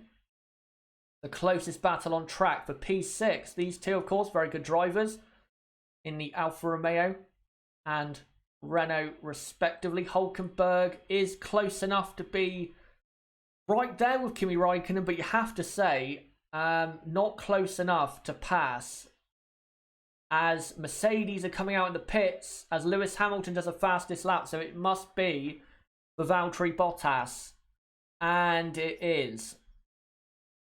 So Valtteri Bottas in the pits and puts on the hard tyres, and that's a 2.9 second stop. And yet Lewis Hamilton does a new fastest lap, a 34.6. As here comes Sebastian Vettel to go up to P2. And then in P3 will be Valtteri Bottas, I'm pretty sure. And yeah, it will. So Bottas is a net P2. But because Vettel is not pitted, he is currently P3. Everyone, by the way, on track is on hard compound tyres except for Albon, Hamilton, Vettel, Russell and Kubica. Russell and Kubica I don't think are pitted yet. Hamilton and Vettel of course haven't, so has Albon. And there are some hard compound runners who also haven't pitted yet. So just shows you the hard compound working wonders around this circuit. And yeah, Lewis Hamilton is 24.5 seconds clear of Sebastian Vettel. So again, showing you how much time Vettel lost. As Lewis is now coming into the pits for his only pit stop about halfway through the 2019 French Grand Prix. Here he comes. And he will maintain the lead, I think, over Vettel even. That's how far ahead he is. Here he comes.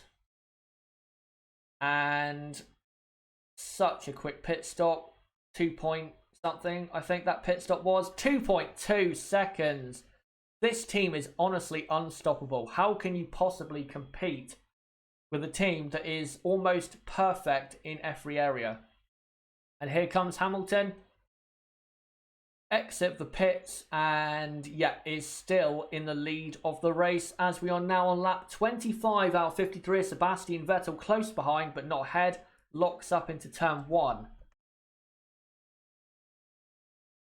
So yeah, that is, well, the Mercedes 1-2 has basically been captured.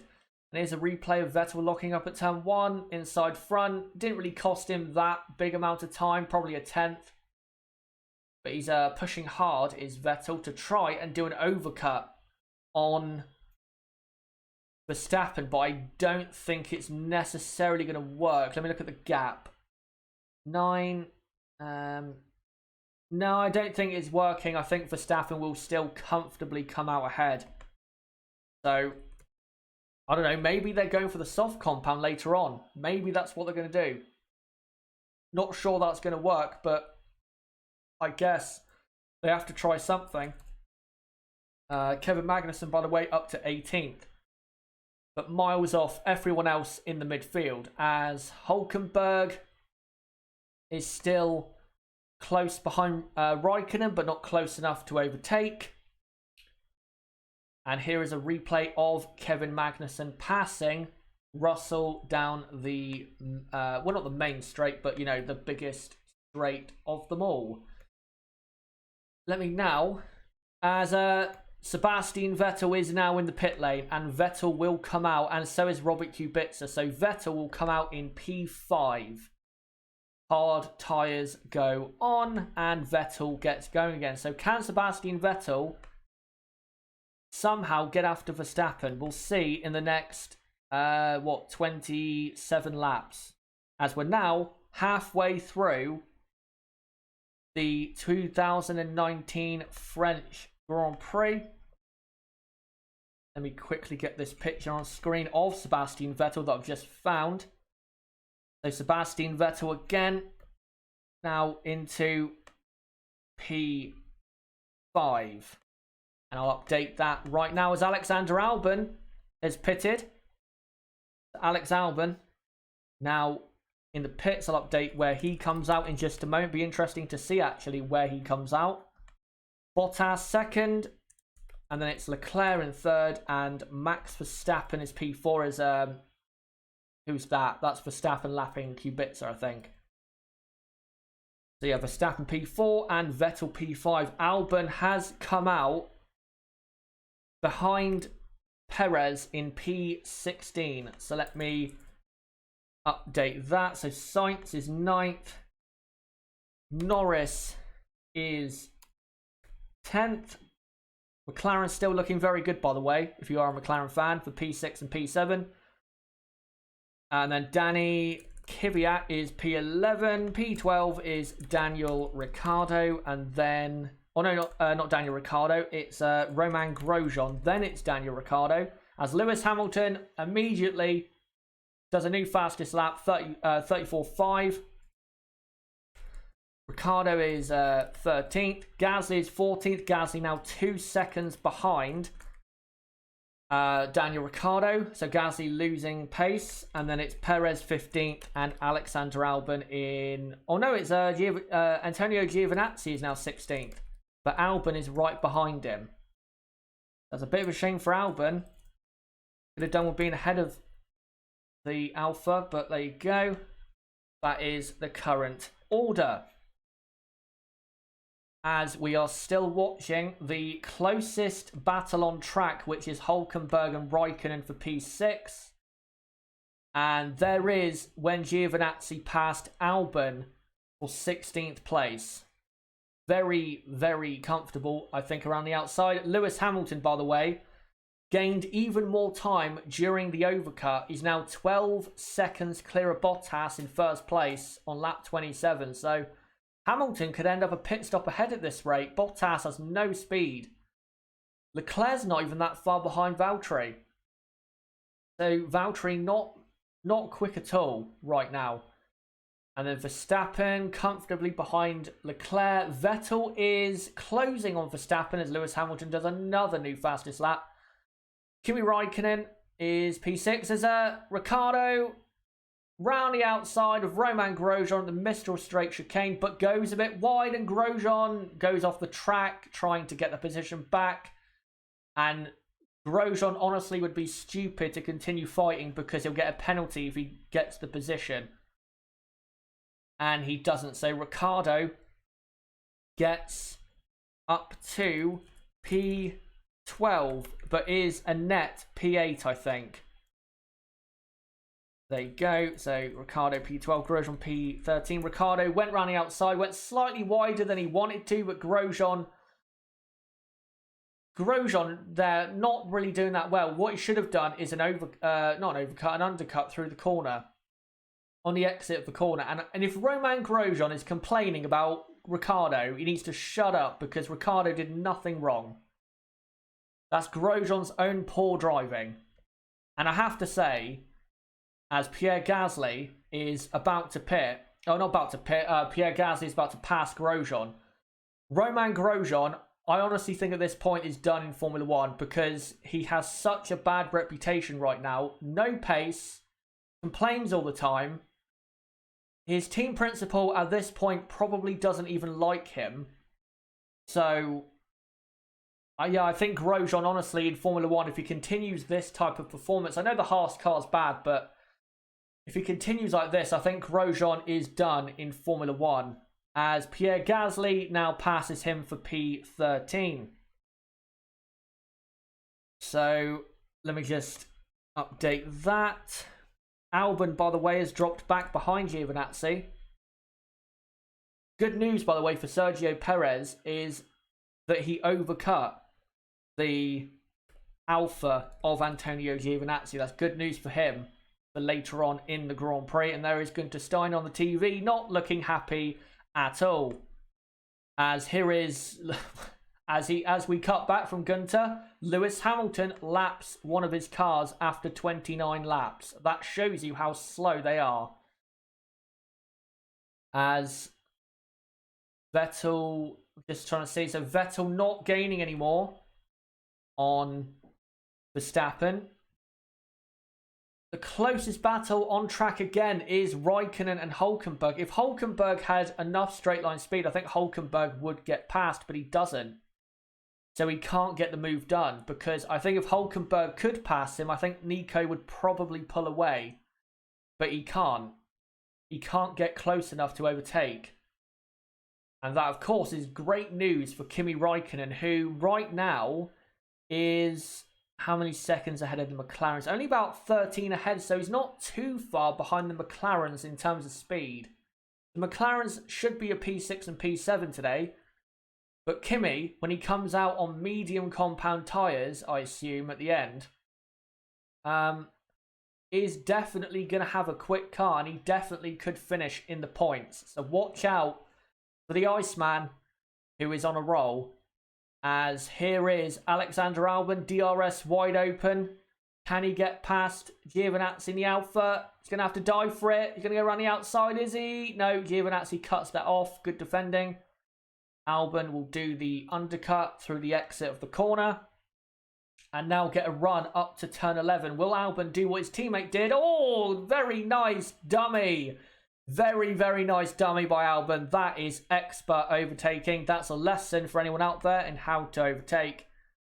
Expert dummy there from Alexander Albon. So Giovinazzi P17, and after his great qualifying, I'm afraid Antonio is in for a meh kind of race, really. Doesn't have any speed. And that's really because of the tyres he started on. And of course the Alpha not that great when it comes to keeping the tyres from wearing out massively.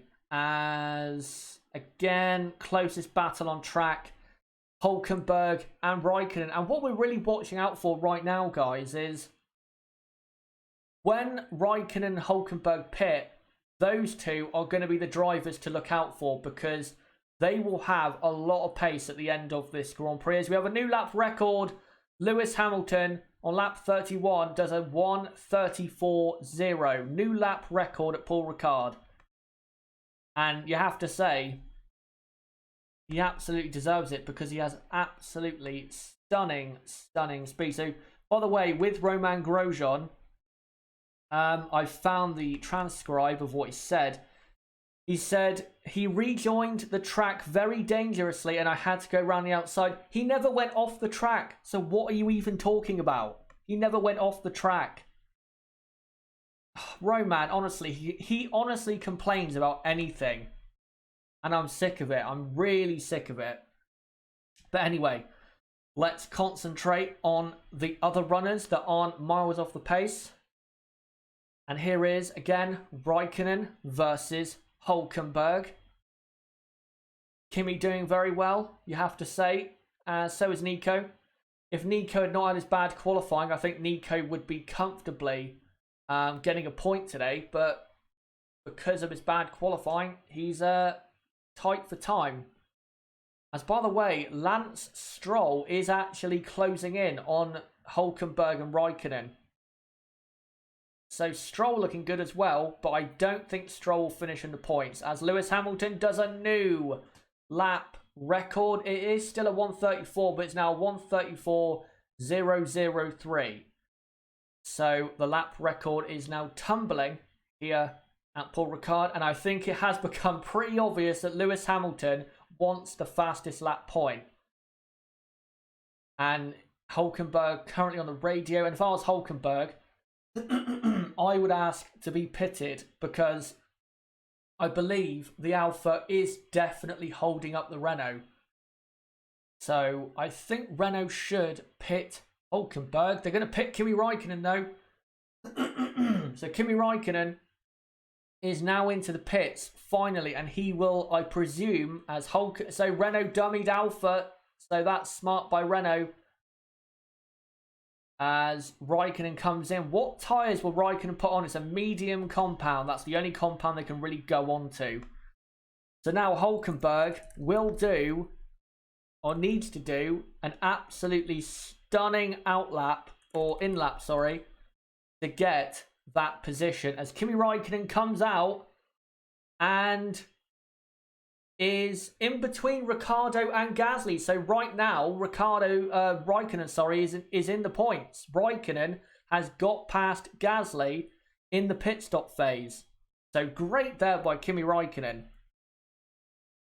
So Stroll's up to P7, then it's Norris in P9. McLaren still net P6 and P7 really. And then it's Kvyat P10. Ricciardo though is right behind him.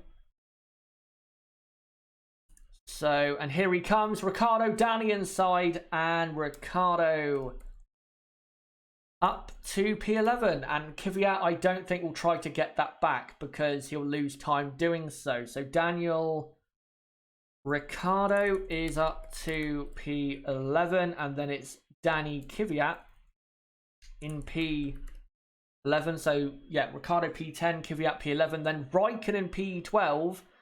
Ahead of Gasly. So also for Gasly, it doesn't rain but it pours, because Gasly at the moment, you have to say, if Hülkenberg can pull out a couple really quick laps, then Gasly could end up outside of the points, because I think Ricciardo, Raikkonen and Hülkenberg look quicker, and Raikkonen is now pulling away from Gasly. Oh, it gets even worse for Pierre as Danny Kvyat pits. By the way, guys, I will put a new picture on the screen very soon. I just want to make sure I get the running order correct, because that is more important. So Raikkonen up to P11 with Kvyat pitting. Where will Kvyat come out? He will come out probably in between Albon and Giovinazzi. So Perez and Grosjean has pitted. Sorry for missing that. Grosjean has pitted. So Perez up to 13th and Albon 14th. So Giovinazzi is 15th now. And then Kvyat is 16th, and then Grosjean 17th. So Haas are the slowest midfield team. Right, now I will try to put a different picture on the screen for you guys, and I'll put a picture on the screen of the Ricciardo Grosjean incident. Wasn't really anything big, but let's show it anyway. And Raikkonen, by the way, the reason why Kimi Raikkonen's pulling away is because he's on the medium compound tyre, so now has a lot of pace and is already catching Ricciardo and is pulling away massively from Pierre Gasly. And Gasly, you have to say, I think his chances of points are pretty much over. But there you go, that's when Grosjean went off the track and complained. And right, so I'm just trying to look at the gaps. So the closest gap on track is Raikkonen and Gasly right now. By the way, I just want to say thank you guys for being around for this stream, because we've had consistently 1,300 people watching this live. So thank you very much for that. And if you are new to the channel, then don't forget to subscribe, because we will be doing the same for qualifying, practice 2 and the race in Austria in a week's time. So don't forget to subscribe for that. Bottom right of the screen, you can do it right there, or go to my homepage, subscribe and hit the notifications bell. Also smash the like if you want more content like this, and don't forget to join the Discord, because that is the best place for notifications for my videos and streams. Link below to that. And also that is the hardcore Kazza HDF1 community. So yeah, thank you guys very much, and let's continue the rest of the race. So lap 35 out of 53, 18 to go, as Hülkenberg now comes across traffic and pits very smartly, and will go on to the medium compounders, Russell at the back pits. Here comes Hülkenberg. Where will he come out? Will he get ahead of Raikkonen? If he does, then that is a great effort. And here he comes. Medium compound of tyres on. Lance Stroll is now to P6, but hasn't pitted, of course. Hülkenberg, where will he come out? Let's see. Ricciardo should go past very soon, and Ricciardo goes past, and so does Kimi Raikkonen, but Hülkenberg has jumped Pierre Gasly. So once everyone pits, Pierre Gasly will be outside of the points completely. And once also Lance Stroll pits, because he'll have fresh tyres at the end, I think Stroll will pass Gasly as well. So awful for him. So Norris is now P8, and then it is Ricciardo in P9. As his here is Hulkenberg lapping the Williams of Russell. As Kimi Räikkönen is P10. And then P11 is Nico Hulkenberg. And let me update the back as well, because there's been a couple pit stops. So, let me just see. Oh, yellow flag in Sector 1. What is that for? Now it's cleared. So it might just be someone slightly going off track. Who knows? So Kvyat is 15th. And then we've got Grosjean in P16, and then P17 is Kevin Magnussen. Antonio Giovinazzi is pitted again for the medium compound tyre. And then it's Kubica now ahead of Russell, because Russell has finally pitted. And Russell, by the way, is about half a minute behind his teammate. So Kubica looks as though he is going to beat Russell for what might be the first time this season in the race. So yeah, there you go. And just looking at a slow-mo of Bottas with a blister on his right front tyre. Lewis Hamilton also has a blister. So don't think that it's everything is smooth out there for the drivers. It absolutely isn't, but they are still very quick, as Lewis Hamilton on lap 37 leads by 12 seconds from Valtteri Bottas. Charles Leclerc is third, about 7 seconds behind Bottas.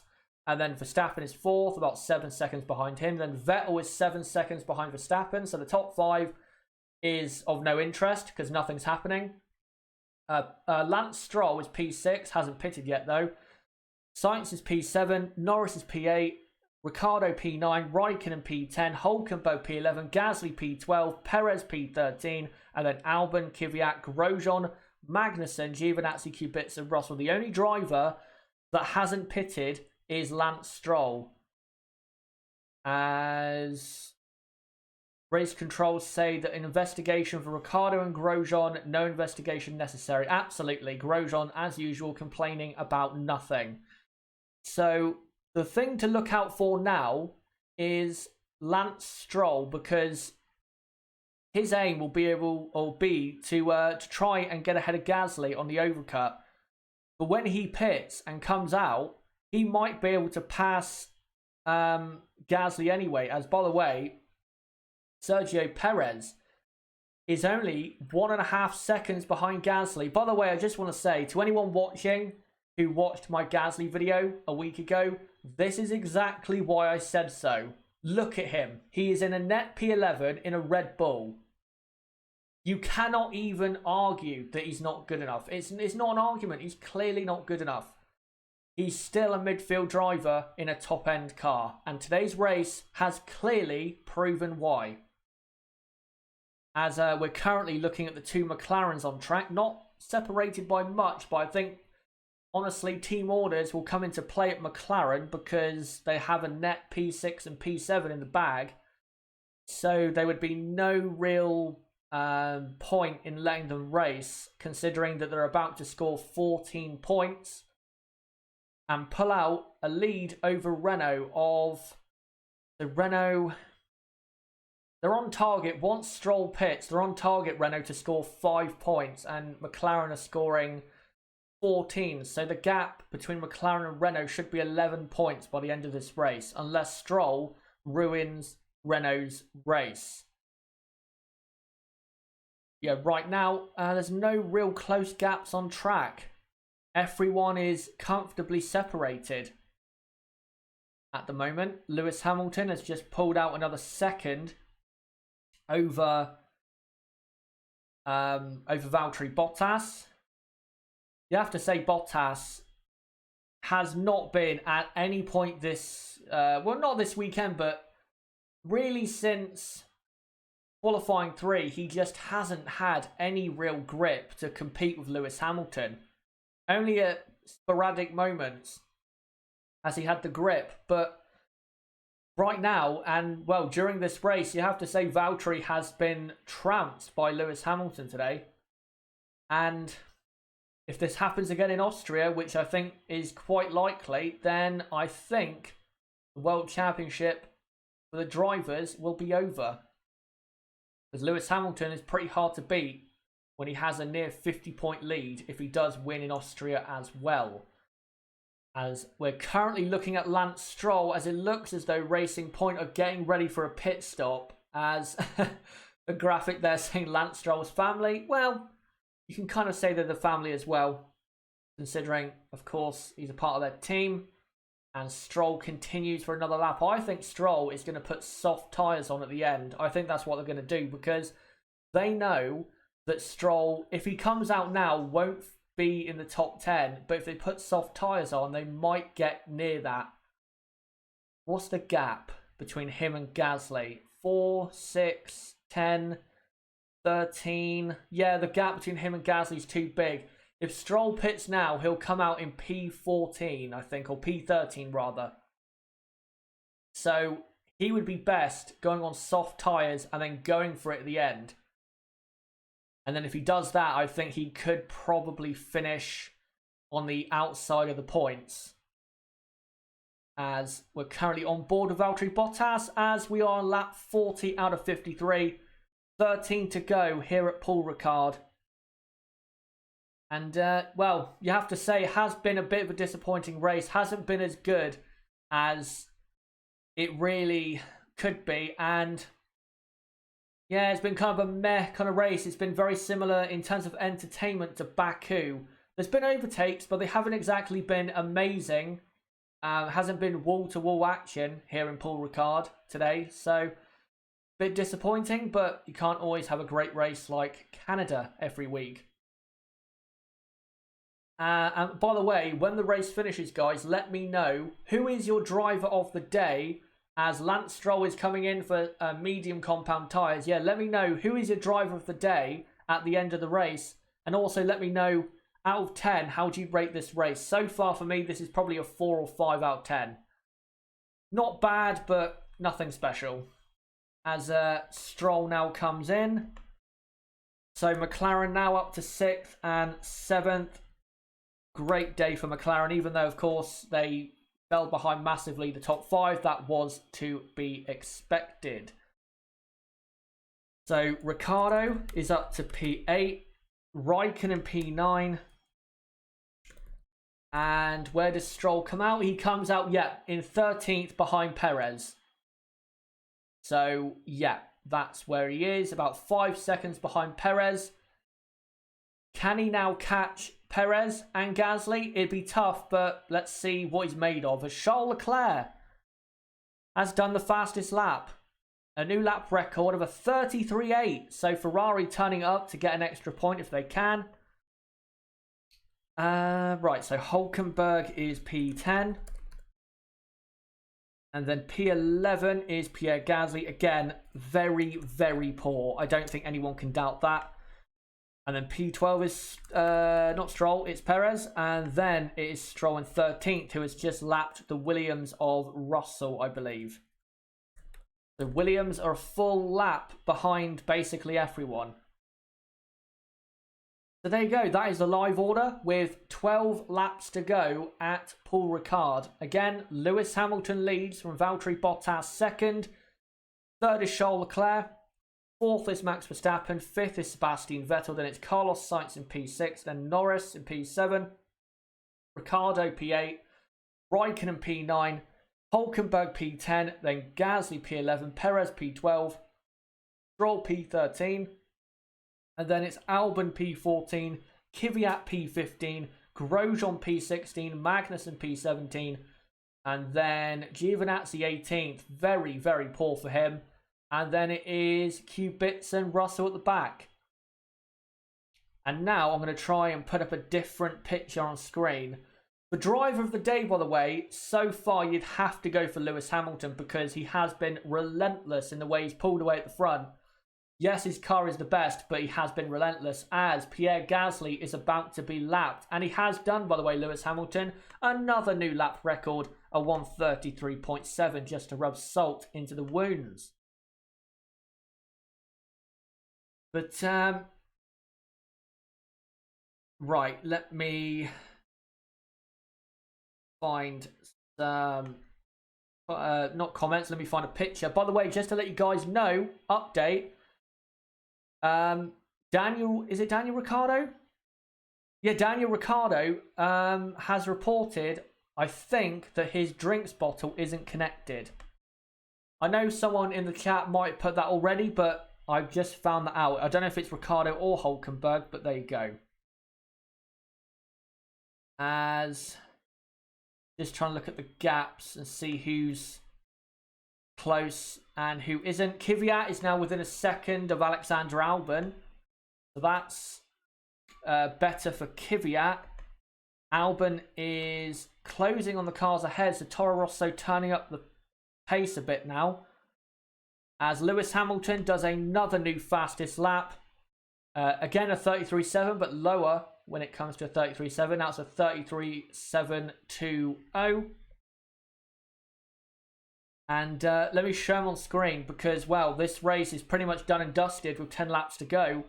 And you have to say, he has been clearly the best driver today. He has had incredible speed. He has romped away from the rest of the field. And here he is. Absolutely incredible pace by Lewis Hamilton. Yet he leads by 13 seconds from Valtteri Bottas. And then Leclerc is third, Verstappen fourth, and Vettel is in fifth. And then you've got two McLarens, sixth and seventh. And we're currently seeing the Toro Rossos close on track. Kvyat is only half a second behind Albon, as the Ferrari of Charles Leclerc is coming up to lap both Toro Rossos. I'll be honest, I'm very disappointed with Toro Rosso. I know Albon had a poor start, but I'm really disappointed because I thought Albon would be right in there for a point, but they just haven't had the pace. So I think Toro Rosso are definitely going to be disappointed with this Grand Prix and what they've come away with. I think qualifying with Albon, I think he did well, but of course if Kvyat was up there, maybe they could have done even better. But definitely in this race, Toro Rosso have not done as well as they should have. But as Valtteri Bottas now does a fastest lap of 33.5, new lap record. By the way, I know we say, plenty of times that, the drivers aren't pushing and stuff like that, but there's been plenty of new lap records and fastest laps today, so you can't say that the drivers aren't pushing. Valtteri, 33.5 for that new fastest lap. But yeah, they are pushing hard, and I think it's become pretty much clear with the tyres now in Formula 1 that they need to now start making them harder, like the tyres they're on right now, for them to be able to push in the race, because the amount of lap records we've had in this race on harder compound tyres has clearly showed that, yeah, having soft tyres might make it interesting at the start for the pit stops, but we want drivers pushing as hard as possible. And they've definitely been doing that today. As we're currently looking at Sebastian Vettel down the Mistral Straight going into the chicane. And yeah, there you go. By the way, we've got to 1,400 viewers. Thank you guys again very, very much. And if you are new to the channel, then don't forget to subscribe for watch-alongs next weekend for Austria, where we'll be doing the same again. And also, just to let you guys know, I will be uploading a 10 to 12 minute race review of this race about probably in about an hour and a half's time. So yeah, make sure also to subscribe for that. And well, to be honest, based on the race so far, it doesn't look as though I'm going to be doing an incident analysis video, because there hasn't really been anything to talk about in this race. We've had racing, but it's not really been anything of interest. So yeah, so it looks as though at the moment there won't be a video on Monday. But of course, there is 8 laps to go, so you never know. Something could happen as Hulkenberg is closing on Kimi Räikkönen. So maybe we'll get some racing in just a moment. As, what's this? Kvyat and Albon for P14. Albon defends the inside. Kvyat on the mediums. He's now going to do a switchback on the exit, and Kvyat should get a better run out of here and probably take the position. Hopefully they don't take each other out though. Kvyat round the outside. Be careful! Kvyat right round the outside. Is he going to make it round the outside? No, he's not. That's a great piece of racing there. Will Kvyat go down the inside? No, he won't. Great racing at Toro Rosso, and to be honest, they're in such a poor position considering where they should be. They might as well let them race because, yeah, they're 14th and 15th and have absolutely no hope of a points finish. As, yeah, so Kvyat's still right behind, and that's because he's on medium tyres, and they shouldn't really get Albon to let Kvyat through because I know Kvyat's on softer and fresher tyres, I think, but there's not enough time left for Kvyat to catch Stroll, Perez, Gasly, Hulkenberg. So, gloves off, basically, at Toro Rosso. And also, someone just pointed out, and it is true, we have not had a single retirement. That is a rarity in Formula One. Somehow you'll get a retirement. Of course, still plenty of time to go, but yeah, still 20 runners. And to be honest, the reason that is the case is because there's so much runoff at this track. Even if you go off the track, you're going to get back on again. So there's no way you're going to crash. Of course, you could have a reliability issue. And it is very hot, so that could happen. But so far, hasn't happened. So yeah, very surprising, honestly. As, just looking at the gaps, so Hulkenberg, yep, 9 tenths behind Räikkönen. Hulkenberg, if he has any more power left in his Renault, he needs to give it everything because an extra point will do very nicely for the end of 2019 in what is looking to be a constructors fight between McLaren and Renault for P4. And I think we can say now that the constructors championship fights have pretty much been decided. So Mercedes are going to win the constructors, obviously. Ferrari, you'd have to say Ferrari are probably going to claim P2. One, because Ferrari have a quicker car, and also Pierre Gasly is awful. And then for P4, it looks as though it's a battle between McLaren and Renault. And that's going to be very interesting because those 4 drivers are very, very interesting. Ricciardo, Hulkenberg, Sainz, Norris, of course. And then for P6 and the constructors, it should be between Haas, Alfa, Toro Rosso and Racing Point. As Romain Grosjean's coming in to retire, I think. Yeah, so there you go. There's your first retirement for Romain Grosjean, who is, well, given his current form, I think that is the last time you're going to see him at his home Grand Prix. Because this season he has been awful, considering how the car has been at times. So Giovinazzi up to 17th, and then it is Kubica and Russell 18th and 19th. Let me just update it. What have I done? I forgot to put Russell 19th. So there you go. Grosjean, now your only retirement. As we are now on lap 48 out of 53. Hulkenberg now massively closing in on Kimi Räikkönen. By the way, Alvin, thank you very much. And no problem. As here comes, who is it? Yeah, Hulkenberg on Räikkönen. Can Hulkenberg pass Räikkönen? Again, it would be vital for the constructors if he could. By the way, as well, Sergio Perez is only a second behind Pierre Gasly, so that'd be interesting if Perez could pass. I hope he can at least battle with him so we can see something at the end of this race. There's Hulkenberg closing on Räikkönen, but not enough.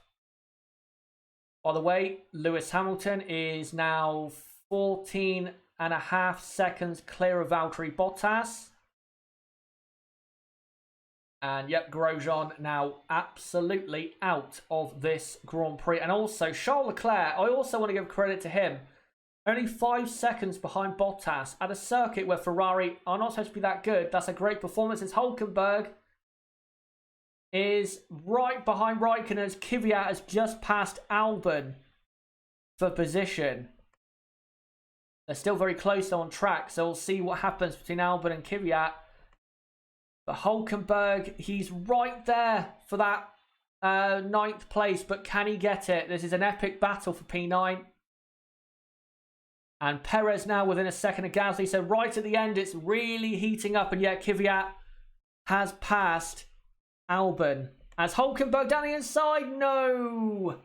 He cannot get through. He probably would have been better waiting than trying to dive there. But Kvyat is 14th, and then it is Albon in P15. But this is the closest battle on track. Raikkonen versus Hülkenberg for P9. But Raikkonen, because he has good straight line speed, he's able to stay just about enough ahead. And here's a replay on the TV of Kvyat passing Albon comfortably enough into the Mistral chicane. Kvyat went wide, and that's why they were still close on track after Kvyat went past. And Raikkonen, by the way, Raikkonen's within a second of Ricciardo, so close battle for P8. As Hülkenberg is very close to Raikkonen. Should be seeing that right now, Mr. Director. We're not. This is very annoying, Mr. Director. Is there an issue with the McLaren? I don't know. But we're not seeing the key battle here, and that's Hülkenberg and Raikkonen. Is there an issue with Lando Norris's car? I hope not. Yellow flag in Sector 1 for someone. As Hamilton now 15 seconds clear. Yellow goes green again. We haven't actually seen at all what the yellow flags have been for, so I don't know what it is for. But Hülkenberg again right behind Raikkonen. As Perez, I think it was Perez, because Perez has now dropped 2 seconds behind Gasly from where he was. So I think it is Sergio Perez in P12. By the way, Racing Point also, decent race. Nothing, terrible. Their car just isn't that great right now. I'm sure they'll be better, though, in Austria, where that track will suit their car better. Here's when Kvyat and Albon went to war. As here comes Hülkenberg down to the Mistral chicane. Can he make the move on Raikkonen? No, he's not close enough. He's so close to Raikkonen, and he keeps getting a great exit out of this chicane. Not now, though, to get, a run on Raikkonen going down into 11 and 12. Can he get a run again? And that's the yellow flag. It's a yellow bollard at the final corner? I don't know, but there's a yellow bollard someone's hit, probably Perez. And yeah, it's in Sector 1. So that might be turn 3. But Hülkenberg, virtual safety car. That's very bad news for Hülkenberg. That's very bad news if that stays out for a long time, because Hülkenberg was in a position and now they've cleared it, so the virtual safety car will come in probably instantly. But we are, and yeah, it's going to end straight away as we are now 3 laps to go.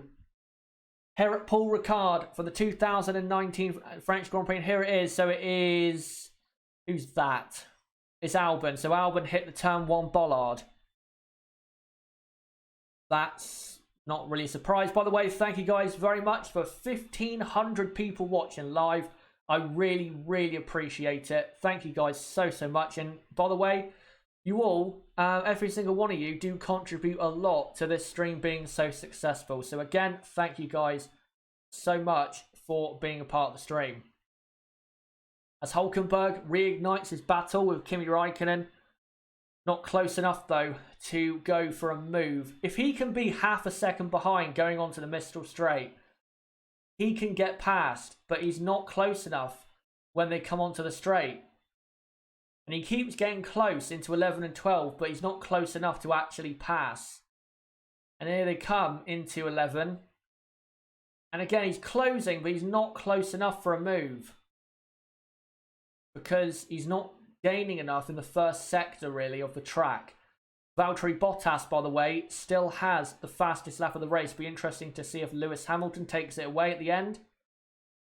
As Hamilton leads by 16.2, as Ricciardo all over the back of Lando Norris. So I'm going to assume that Lando Norris did have an issue.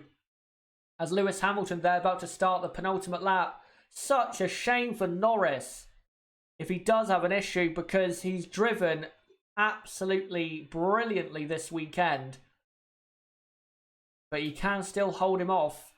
But this again is vital for the constructors, because if Ricciardo passes Norris, that takes points away from McLaren in terms of what they would have got from this race. By the way, Charles Leclerc is only 1.5 seconds behind Bottas as Sebastian Vettel pits for a fastest lap attempt, I assume, on the final lap. And yeah, soft tyres go on. Vettel is going for it. Yeah, it'll be interesting to see if Ricciardo can get past Lando Norris.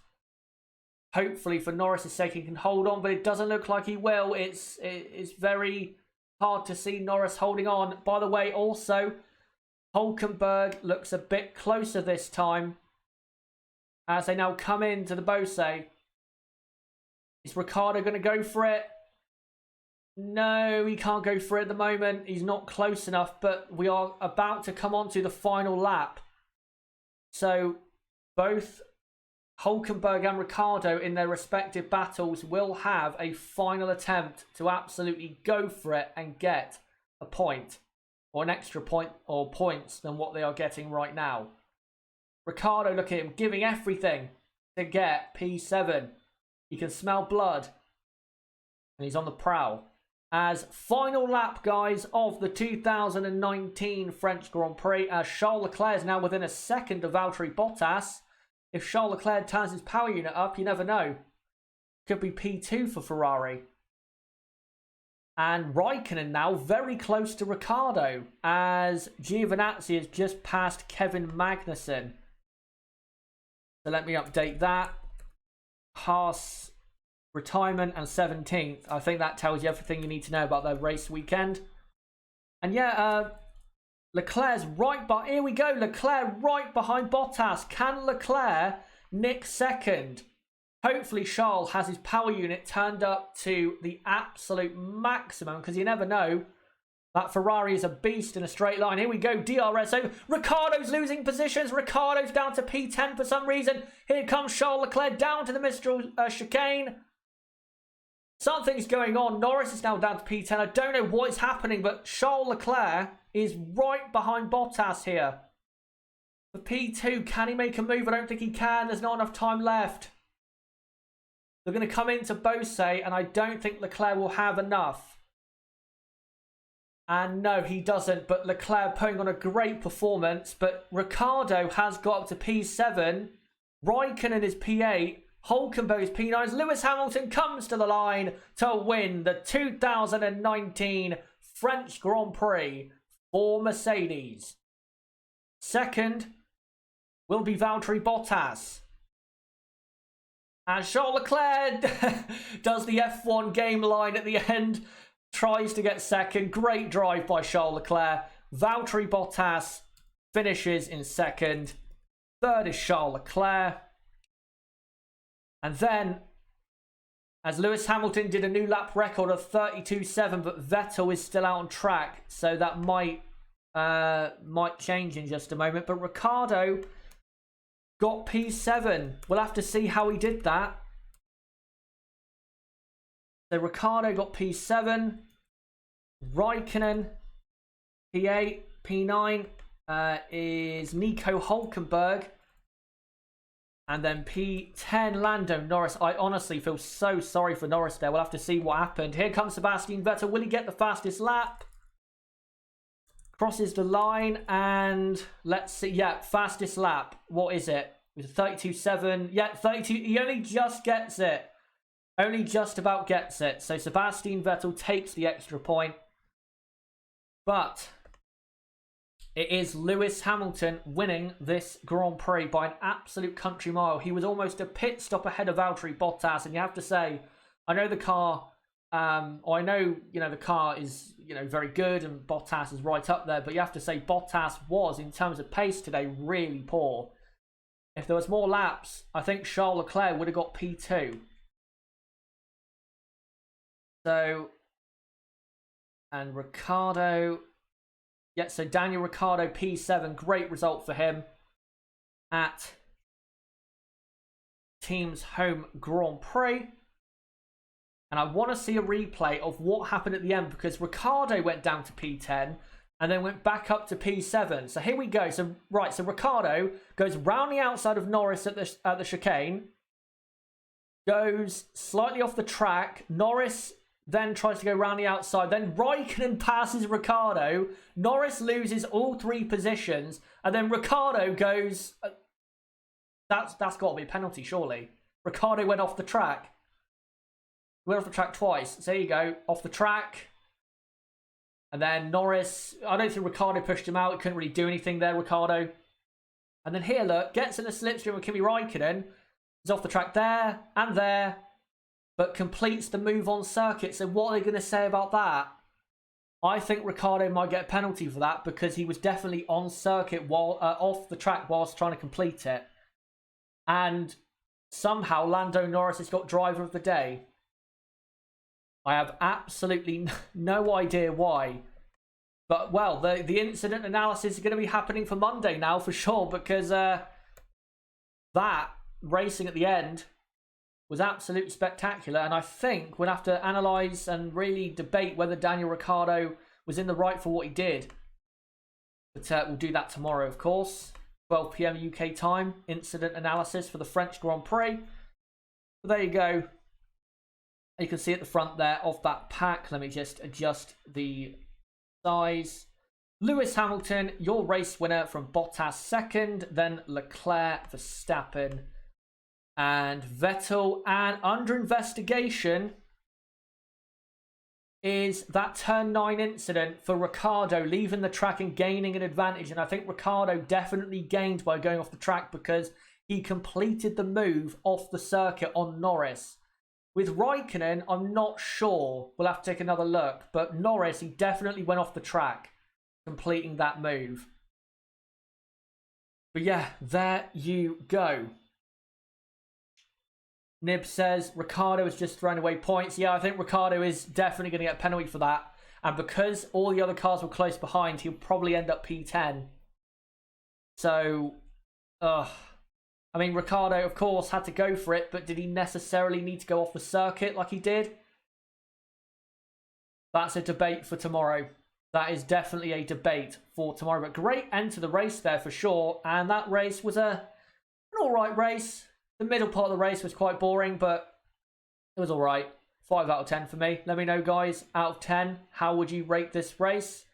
And who is your driver of the day? For me, it's Lewis Hamilton, because he absolutely destroyed every single other human being out there, and has clearly showed why he is, I think, probably set to go and win his 6th World Championship in 2019. Yes, he's in the best car, but he still had to beat Bottas, and he did that comfortably. Almost finished a pit stop ahead. That's how far ahead he was. But, right, and by the way, guys, the next picture I'll post on screen will be the full results of this race. So don't worry, that is coming. Let's see what you guys have to say when it comes to driver of the day. I got some ratings out of 10, so 4 out of 10, 2 out of 10, 10 out of 10, 5.4321 1 out of 10, 5 out of 10, 8, 7, 6, another 8. I think most people think it was a decent race. I mean, there's some people who thought it was boring, but I think there's definitely some who thought it was alright. Also, yeah, let me know driver of the day as well. I'm seeing there Carlos Sainz. And Crystal Racing says Kimi out of 10. Yeah, Kimi, I think is probably going to finish P7 then if Ricciardo gets a penalty. What a result for Raikkonen if he does get that. That would be incredible. And that would be a real statement from Alfa Romeo and Kimi Raikkonen if they do get that. Yep, continue guys to react with me to what happened in this Grand Prix. Michael Arvin says 15 out of 10 for Chazza. Let me just look at the super chats to see if we have any. Nope, we don't. Driver of the day is Hamilton. Mike Warven says Kimi. Mohammed says Kimi. Sharman says Gasly, driver of the Sloths. By the way, let me know about Gasly and what you thought of him. P11. P11 in a Red Bull. And I think he was lapped by his teammate. I'll have to make sure on that, but wow. Wow, wow, wow. Nib says, without a doubt, Lewis Hamilton. Yeah, definitely. Lewis Hamilton. Just too good. Way too good. Hamilton. Prosecutor says, I'd give the race a Bois out of 10. Minion says, Norris. Norris drove well, but I don't think he was driver of the day. I think, honestly, Kimi Raikkonen was better than Norris today. Because Raikkonen started P11 and had to make his way up the field in terms of, needing to produce the pace to, overcut Gasly, hold off Hulkenberg, and also I think we'll take P7 off Ricciardo because of what Ricciardo did. So I wouldn't say Norris, but I will say he drove very well. And also, let's not forget Carlos Sainz, because Sainz did finish, or was going to finish ahead of Norris comfortably. So let's not forget Carlos Sainz. So McLaren score 9 points, and Renault, well, until the penalty decision with Ricciardo, Renault at the moment score 8. So McLaren only gain 1 point at the moment. Sharman LP, I thought Ricciardo drove awesome. He did. Even if Ricciardo was in the wrong for that penalty, which I think he probably was, he was still very good. And continues to show that he is still a very, very good driver, and that if he was in a top car, he'd be right up there in the podium positions for sure. As Charles Leclerc has been interviewed after his podium finish, second podium in a row. Hopefully he can start making that a bit of a more regular occurrence as we go to Austria in a week's time, where I think Ferrari will be a lot quicker, and I think Ferrari could, in qualifying, be honestly on pole, because half of Austria is a straight. And of course, Ferrari on the straights are absolutely incredible. So don't count out Leclerc possibly for a win next week.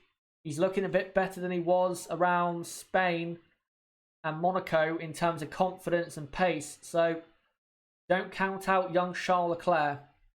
He's starting to really make a name for himself now. And by the way, I have to say, I did criticise Ferrari coming into this race because qualifying was, I think, a not good enough result, P3 and P7. But today, good result. I think a good result there. P3 and P5. I think given where other cars were and where they were on the grid, I think that is the best they could have got. So very, very good for Ferrari considering the pace of their car compared to other people in the top 5. And in the Drivers' Championship, by the way, Lewis Hamilton is leading by 36 points. So as Jackie Stewart is in the drivers' cool-down room, of course it was his, was it 70th or 80th birthday? I think last couple weeks ago. So happy birthday to him. And yet 80 years. Big happy birthday to him. Without him, Formula 1 wouldn't be where it is. Absolutely, no doubt about that. Let me read some more comments. As our Hamilton comes into the briefing room. Tonka says Gasly has just sealed his fate. Yeah. I think Gasly sealed his fate more so in Canada. Because his performance in Canada was just as bad. But this was, you could argue, worse because of how he dropped back in the race. Right, let me read some more. Giovinazzi was poor. Yeah, he was. He definitely was. I mean, when he finished 16th, yeah, that was terrible for him. What happened to Bottas? Asks Dexter Hall. He didn't have any pace. It's pretty short. That's pretty simple. He didn't have any pace. He had good pace in the first 4 or 5 laps, but then after that, Lewis relentlessly pulled away and built a, 17-second gap. And look, Lewis Hamilton, of course, is, one of the greatest of all time, but I think Valtteri definitely should have been better today, because in the end, he was lucky to finish in second. So, yeah, Valtteri not really that great today. And I think if the Mercedes car wasn't as good as it is, I think Valtteri definitely would not have finished on the podium because he just wasn't quick today. As the podium celebrations are soon enough about to begin at what is still a bit of a sunny Paul Ricard, but a bit hazier, so I think that did help the tyres today. Wasn't as hot as it was in practice and certainly qualifying, where in qualifying we had a track temperature of 56, so I think that did help the tyres today. Right, let me read some more comments. Coquetso, I think it is, says Gasly should go back to Toro Rosso. Yeah, absolutely. And by the way, I think, again, with that video I made on Gasly a week ago, I think after this weekend, I have been proven to be very correct, because you cannot make any excuses for Pierre Gasly this weekend. You cannot. He has no excuse whatsoever.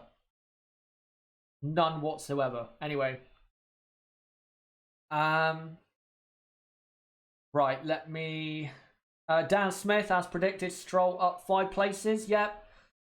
Again, though, this is the thing. If Lance Stroll could actually be good in qualifying, he would be a regular point scorer, but he can't be because his pace in qualifying is so bad. He hasn't made it out of Q1 since, what, Suzuka, Monza last year? Now, I know the Williams was really bad last year, but if he could make it into Q2 at times in a Williams last year, why can't he do it in a Racing Point that is definitely good enough to make it into Q2? He doesn't have any excuses when it comes to that, to Stroll.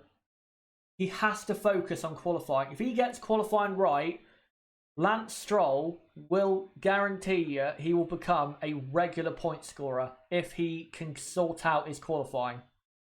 But at the moment, he can't. Astro Stevo says, don't know if Gasly had any car issues. I don't think Gasly did. I think you would have seen it during the race if he had any issues. Silverstone will be another massacre.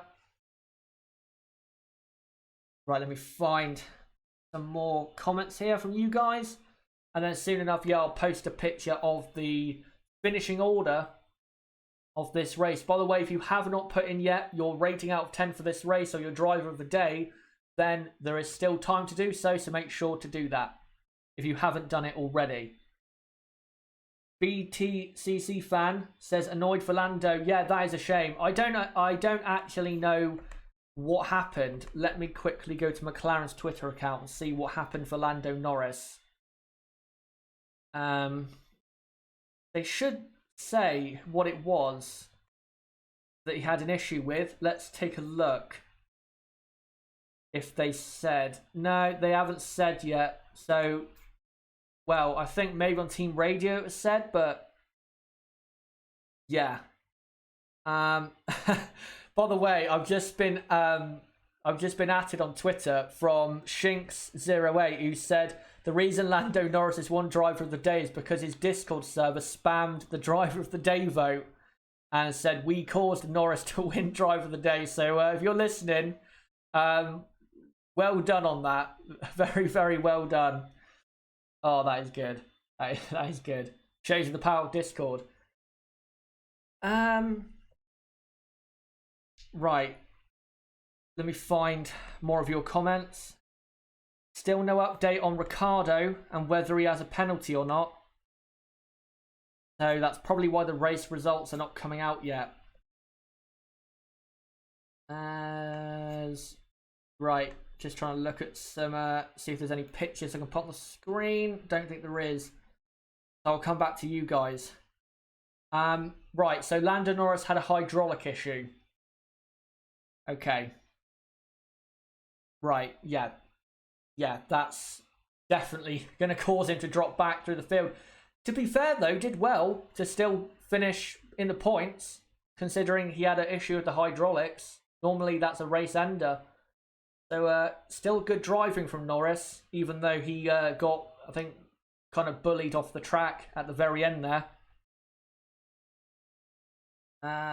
Yep, Lando has a hydraulic issue. Let me just see. Yeah, Nib hit that message, but it was quite funny. Astros Devo says Hamilton, driver of the day. 4 out of 10 for the race, which is generous. Mango Gamer says 3 out of 10 because of the midfield. I'd give it a 5 out of 10 this race at most. I'm leaning more towards a 4 though. It wasn't great, but it had its moments. It did have its moments. The Toro Rossos, you know, doing their overtakes. Vettel overtaking, Ricciardo, Norris, Raikkonen, Hülkenberg, Gasly. So yeah, the race had its moments, but there were long periods when nothing was happening. So yeah, not that great of a race. And I'll say again, for this track, if they got rid of that chicane, I think we would have amazing racing into that turn 11. But no, we have to have a chicane for some reason. Hopefully, the drivers can voice their opinion and say, we want no chicane. Because if that was flat, all the way up till turn 11, the fast right-hander, then into Bose, it'd be absolutely incredible. And we'd get so many, you know, slipstreaming going on and overtakes. But no, that's the way it is. No penalty for Danny Rick, apparently. I haven't seen that is the case, so I can't confirm that. But, right, I'm going to read out no penalty for Ricciardo confirmed. If anyone can definitely confirm that, then please do, because I'm still awaiting news on that. Let me go to the Renault Twitter account. Astro Stevo says, like to hear Gasly's excuse if there is one. The best thing Gasly can do is say, yep, I was poor today. That's the best thing he can do, because if he comes out and said, well, the tyres, then it's going to make his reputation at the moment even worse. If he comes out and says, you know what, today I was poor, that would be more appreciated than him just saying, you know, tyre wear, you know, couldn't get tyres in the right window. I don't think that'd be a good enough excuse. I don't think any excuse would be good enough, because we saw his race most of the time and he was lapping fine. He wasn't going off the track anywhere. So let's hope there's no excuses for him, as currently on Sky F1 we're about to see a replay of the Norris Ricciardo thing, but they've cut away from it. And well, for the moment, Renault are saying on their Twitter that it's a P7 and P9. So we're yet to hear whether it's a penalty yet. No confirmation as of yet. But guys, for the next few minutes, as I come to the end of this stream, let me know, what do you think of the race? Let me know what you thought of certain talking points. Lewis Hamilton winning, Leclerc third, and here's a replay on the Sky F1. So Ricciardo round the outside, and yet goes off the track. And then Norris wasn't forced off, but couldn't really go anywhere else. And then this is the funniest part, is Raikkonen passes him, and then Ricciardo just goes off the track to get past. Not too sure about that. If I was the stewards, that'd be a penalty. That'd definitely be a penalty, because he definitely gained from going off the track at least once, possibly twice. It depends on your viewpoint when it comes to the white lines of the track and, you know, leaving the track and gaining. But yeah, for the last few minutes, guys, let me know, what did you think of the race and what happened? Hamilton winning, Sainz in 6th, Vettel 5th, Leclerc 3rd, Verstappen 4th, Bottas 2nd, of course. You got Ricciardo there 7th for now. What do you think of Raikkonen? OK says, for me, Lewis is driver of the day. You have to say so. He was class of the field. Andrew James says, pity for Gasly. Not sure if it's a shame for him, but there you go. And then says, Norris is looking like Rookie of the Year. Sainz is having a great year as primary driver at McLaren. Even though Norris had that issue at the end, you have to say Carlos Sainz had him beat today. So, again, Carlos Sainz, under the radar, putting in another great performance. And I think people out there need to start praising the guy because he's been so good this season. I can't fault him this season for really anything. What has he really this season done wrong? Hasn't really done anything wrong. He's been near perfect in his driving. So, yeah, Carlos Sainz deserves praise. He absolutely deserves some praise.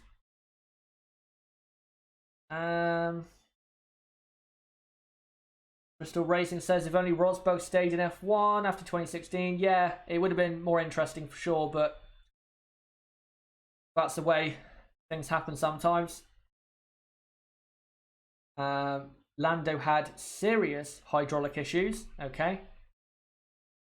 Right, let me read out a few more comments and then we'll come to the end of this stream. Louis Trishard says, Kimi started P12, went to P7, and for him that equals driver of the day.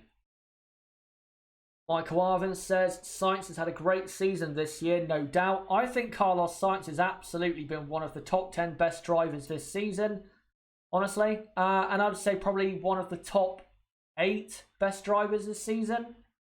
Maybe top 9 if you rate other drivers ahead of him, but definitely a top 10 driver this season. And I think Carlos Sainz is one of the 10 best drivers in Formula 1 right now. You cannot doubt that at all. The man is consistently right in there for points. And I think getting the best out of the car. Thank you, Sharman, for saying Chaza is driver of the day. Mr. Random Guy says, just seen the incident. That should be a penalty for Ricciardo. Yep, it should. It really should. Not necessarily for the second one, because I'm not too sure if the second one is a penalty, but the first one is, because he completed the move off the track. So, yeah, for me, Ricciardo should get a penalty. Hopefully we'll hear about that pretty soon. Gina, what do you think of Honda? Slowest right now. They're in trouble at the moment, Honda. Especially going into the next 2 races, which are power tracks. Austria, again, half the track is a straight line. And Silverstone, even though there is a lot of corners, a lot of them are took very fast, if not flat out. So they become kinks in a straight. So I think, yeah, Honda, they're really in trouble. And they've got to get that power unit performing better against the Renault pretty soon, because also after Silverstone we have Hockenheim, and Hockenheim is also a power track. I know the final sector is very aerodynamic, but the first 2 sectors at Hockenheim are very well suited to a car with good straight line speed. So yeah, they've got to improve Honda going forward. TJ says Hamilton is on the gearbox of Schumacher's record. He absolutely is. Halam, what are your thoughts on Norris? Norris has impressed me and he has proved me wrong. Not massively, because I still think he is at times inconsistent. Like, for example, look at him in Spain and Monaco where he wasn't really that good. But yeah, most of the season's been pretty good and has proved me wrong. So good season, but definitely not as good as Carlos Sainz this season. Carlos Sainz has been one of the best drivers from that midfield pack. No doubt about that. Sharman, Gasly to Williams, Russell to Red Bull. Put it this way, guarantee you, if you put Russell in the Red Bull, Russell would do better. Guarantee you. Russell is a better driver. Absolutely. In qualifying yesterday, he wasn't too far behind Lance Stroll. So, yeah, shows you how good he is. Right, let me find a couple to end on, then we'll come to the end of the stream. By the way, guys, thank you so much for today. It has been another great stream on the channel. And we are continuously gaining even more subs on the channel, as I'm sure we are pretty close to 5.5 now, which was the aim for the end of the French Grand Prix content. So hopefully by tomorrow night we have that. But yeah, thank you guys very much for this weekend. Been another great weekend for the channel. We had, what, 1,100 watching yesterday, 1,500 today. Pretty good, considering I only have, what, 5,500 subs. Okay, says, thank you so much, Chazza. No problem, thank you for watching. And says, for your efforts, see you again in Austria. Absolutely, I definitely want to see all of you again in Austria, because I guarantee you, Austria will be a better race, because it's more suited to better racing because there's more DRS zones, more straights. Last year's race was so good. So yeah, definitely be ready for next week's race in Austria. No problem, Astro Stevo. Nib says we are at 5.5k. Get in. So yeah, thank you guys for that. And if you are new and you haven't subscribed, make sure to do so, because we will do the same next week in Austria, but also for qualifying and practice 2 on the Friday. So yeah, make sure to subscribe for that. And I'm sure the watch-alongs for Austria next weekend will be the only place on this website you can catch a watch-along for practice 2 qualifying in the race. So don't forget to subscribe for that. Bottom right of the screen, you can do it right there, or click on my channel name, go to the homepage, subscribe, and hit the notifications bell. And also, smash the like if you want more videos and streams like this.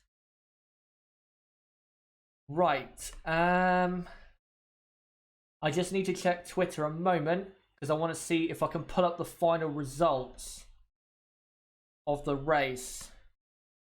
Yes, here we go. Final results. And at the moment, still, Daniel Ricciardo doesn't have a penalty. So what I'm going to do, guys, is right after I finish here, I'm going to record the race review and put it out and kind of hope that Ricciardo doesn't get a penalty. So please bear that in mind, and I will make sure to post in the comments that it was, you know, posted before Ricciardo got any penalties. So there you go.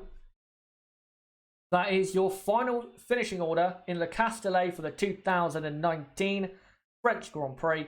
Lewis Hamilton wins from Valtteri Bottas second, Charles Leclerc third, Max Verstappen fourth, Sebastian Vettel fifth, Carlos Sainz in sixth, Ricciardo for the moment P7, then Raikkonen P8, Hulkenberg P9, Norris P10, Pierre Gasly so poor in P11, Perez P12, Stroll P13, Kvyat P14, Albon P15, Giovinazzi P16, Magnussen P17, 18th Kubica, 19th Russell, and your only retirement in what is likely to be his last ever race in his home country is Romain Grosjean.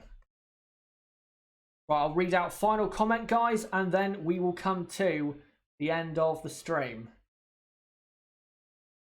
And the final comment is, and question actually, is from Eugene Kelly, who asks, do you think Hamilton will get Vettel's 13-win record in a season?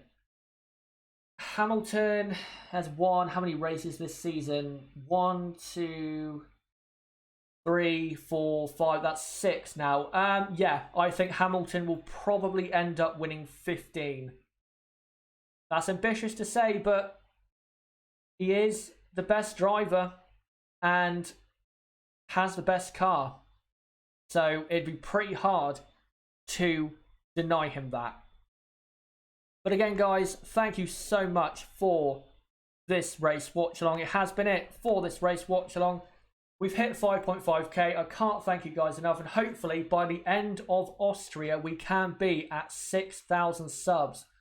That would be honestly awesome if we can get that. So yeah, thank you guys so much, and hopefully you all come back for the Austrian Grand Prix next weekend. Just to say, race review for this race will be out in about 45 minutes to an hour's time. And also, my incident analysis video will be out at 12 PM tomorrow, UK time, where I'll analyse the Daniel Ricciardo incident at the very end of the race. Then on Wednesday, the podcast with me and hopefully Nib, hopefully he's better by then, we'll have a podcast out on Wednesday at 12 PM UK time, where we will preview the race in Austria, and then at 1:30 PM UK time, it will be the practice 2 watch along for Austria, and we'll do all the same again, this time in Austria, in the Styrian Mountains. But again, don't forget to subscribe for that content, bottom right of the screen, or click on my channel name and go to the homepage and subscribe and hit the notifications bell. Like this video as well. And also, if you want notifications desperately for my videos and streams, the Discord is the best place for that. Link below in the description, and is a very interactive Discord server. We have nearly 300 people in there, and they are quite interactive, especially on a race weekend. So don't forget to join that. And also, don't forget to follow me on Twitter at Chaz6110, and check out my website, chazrhd.com, for more content like this. But guys, that has been it for the French Grand Prix of 2019. And until the 2019 Austrian Grand Prix, it has been me, ChazRHD. Goodbye.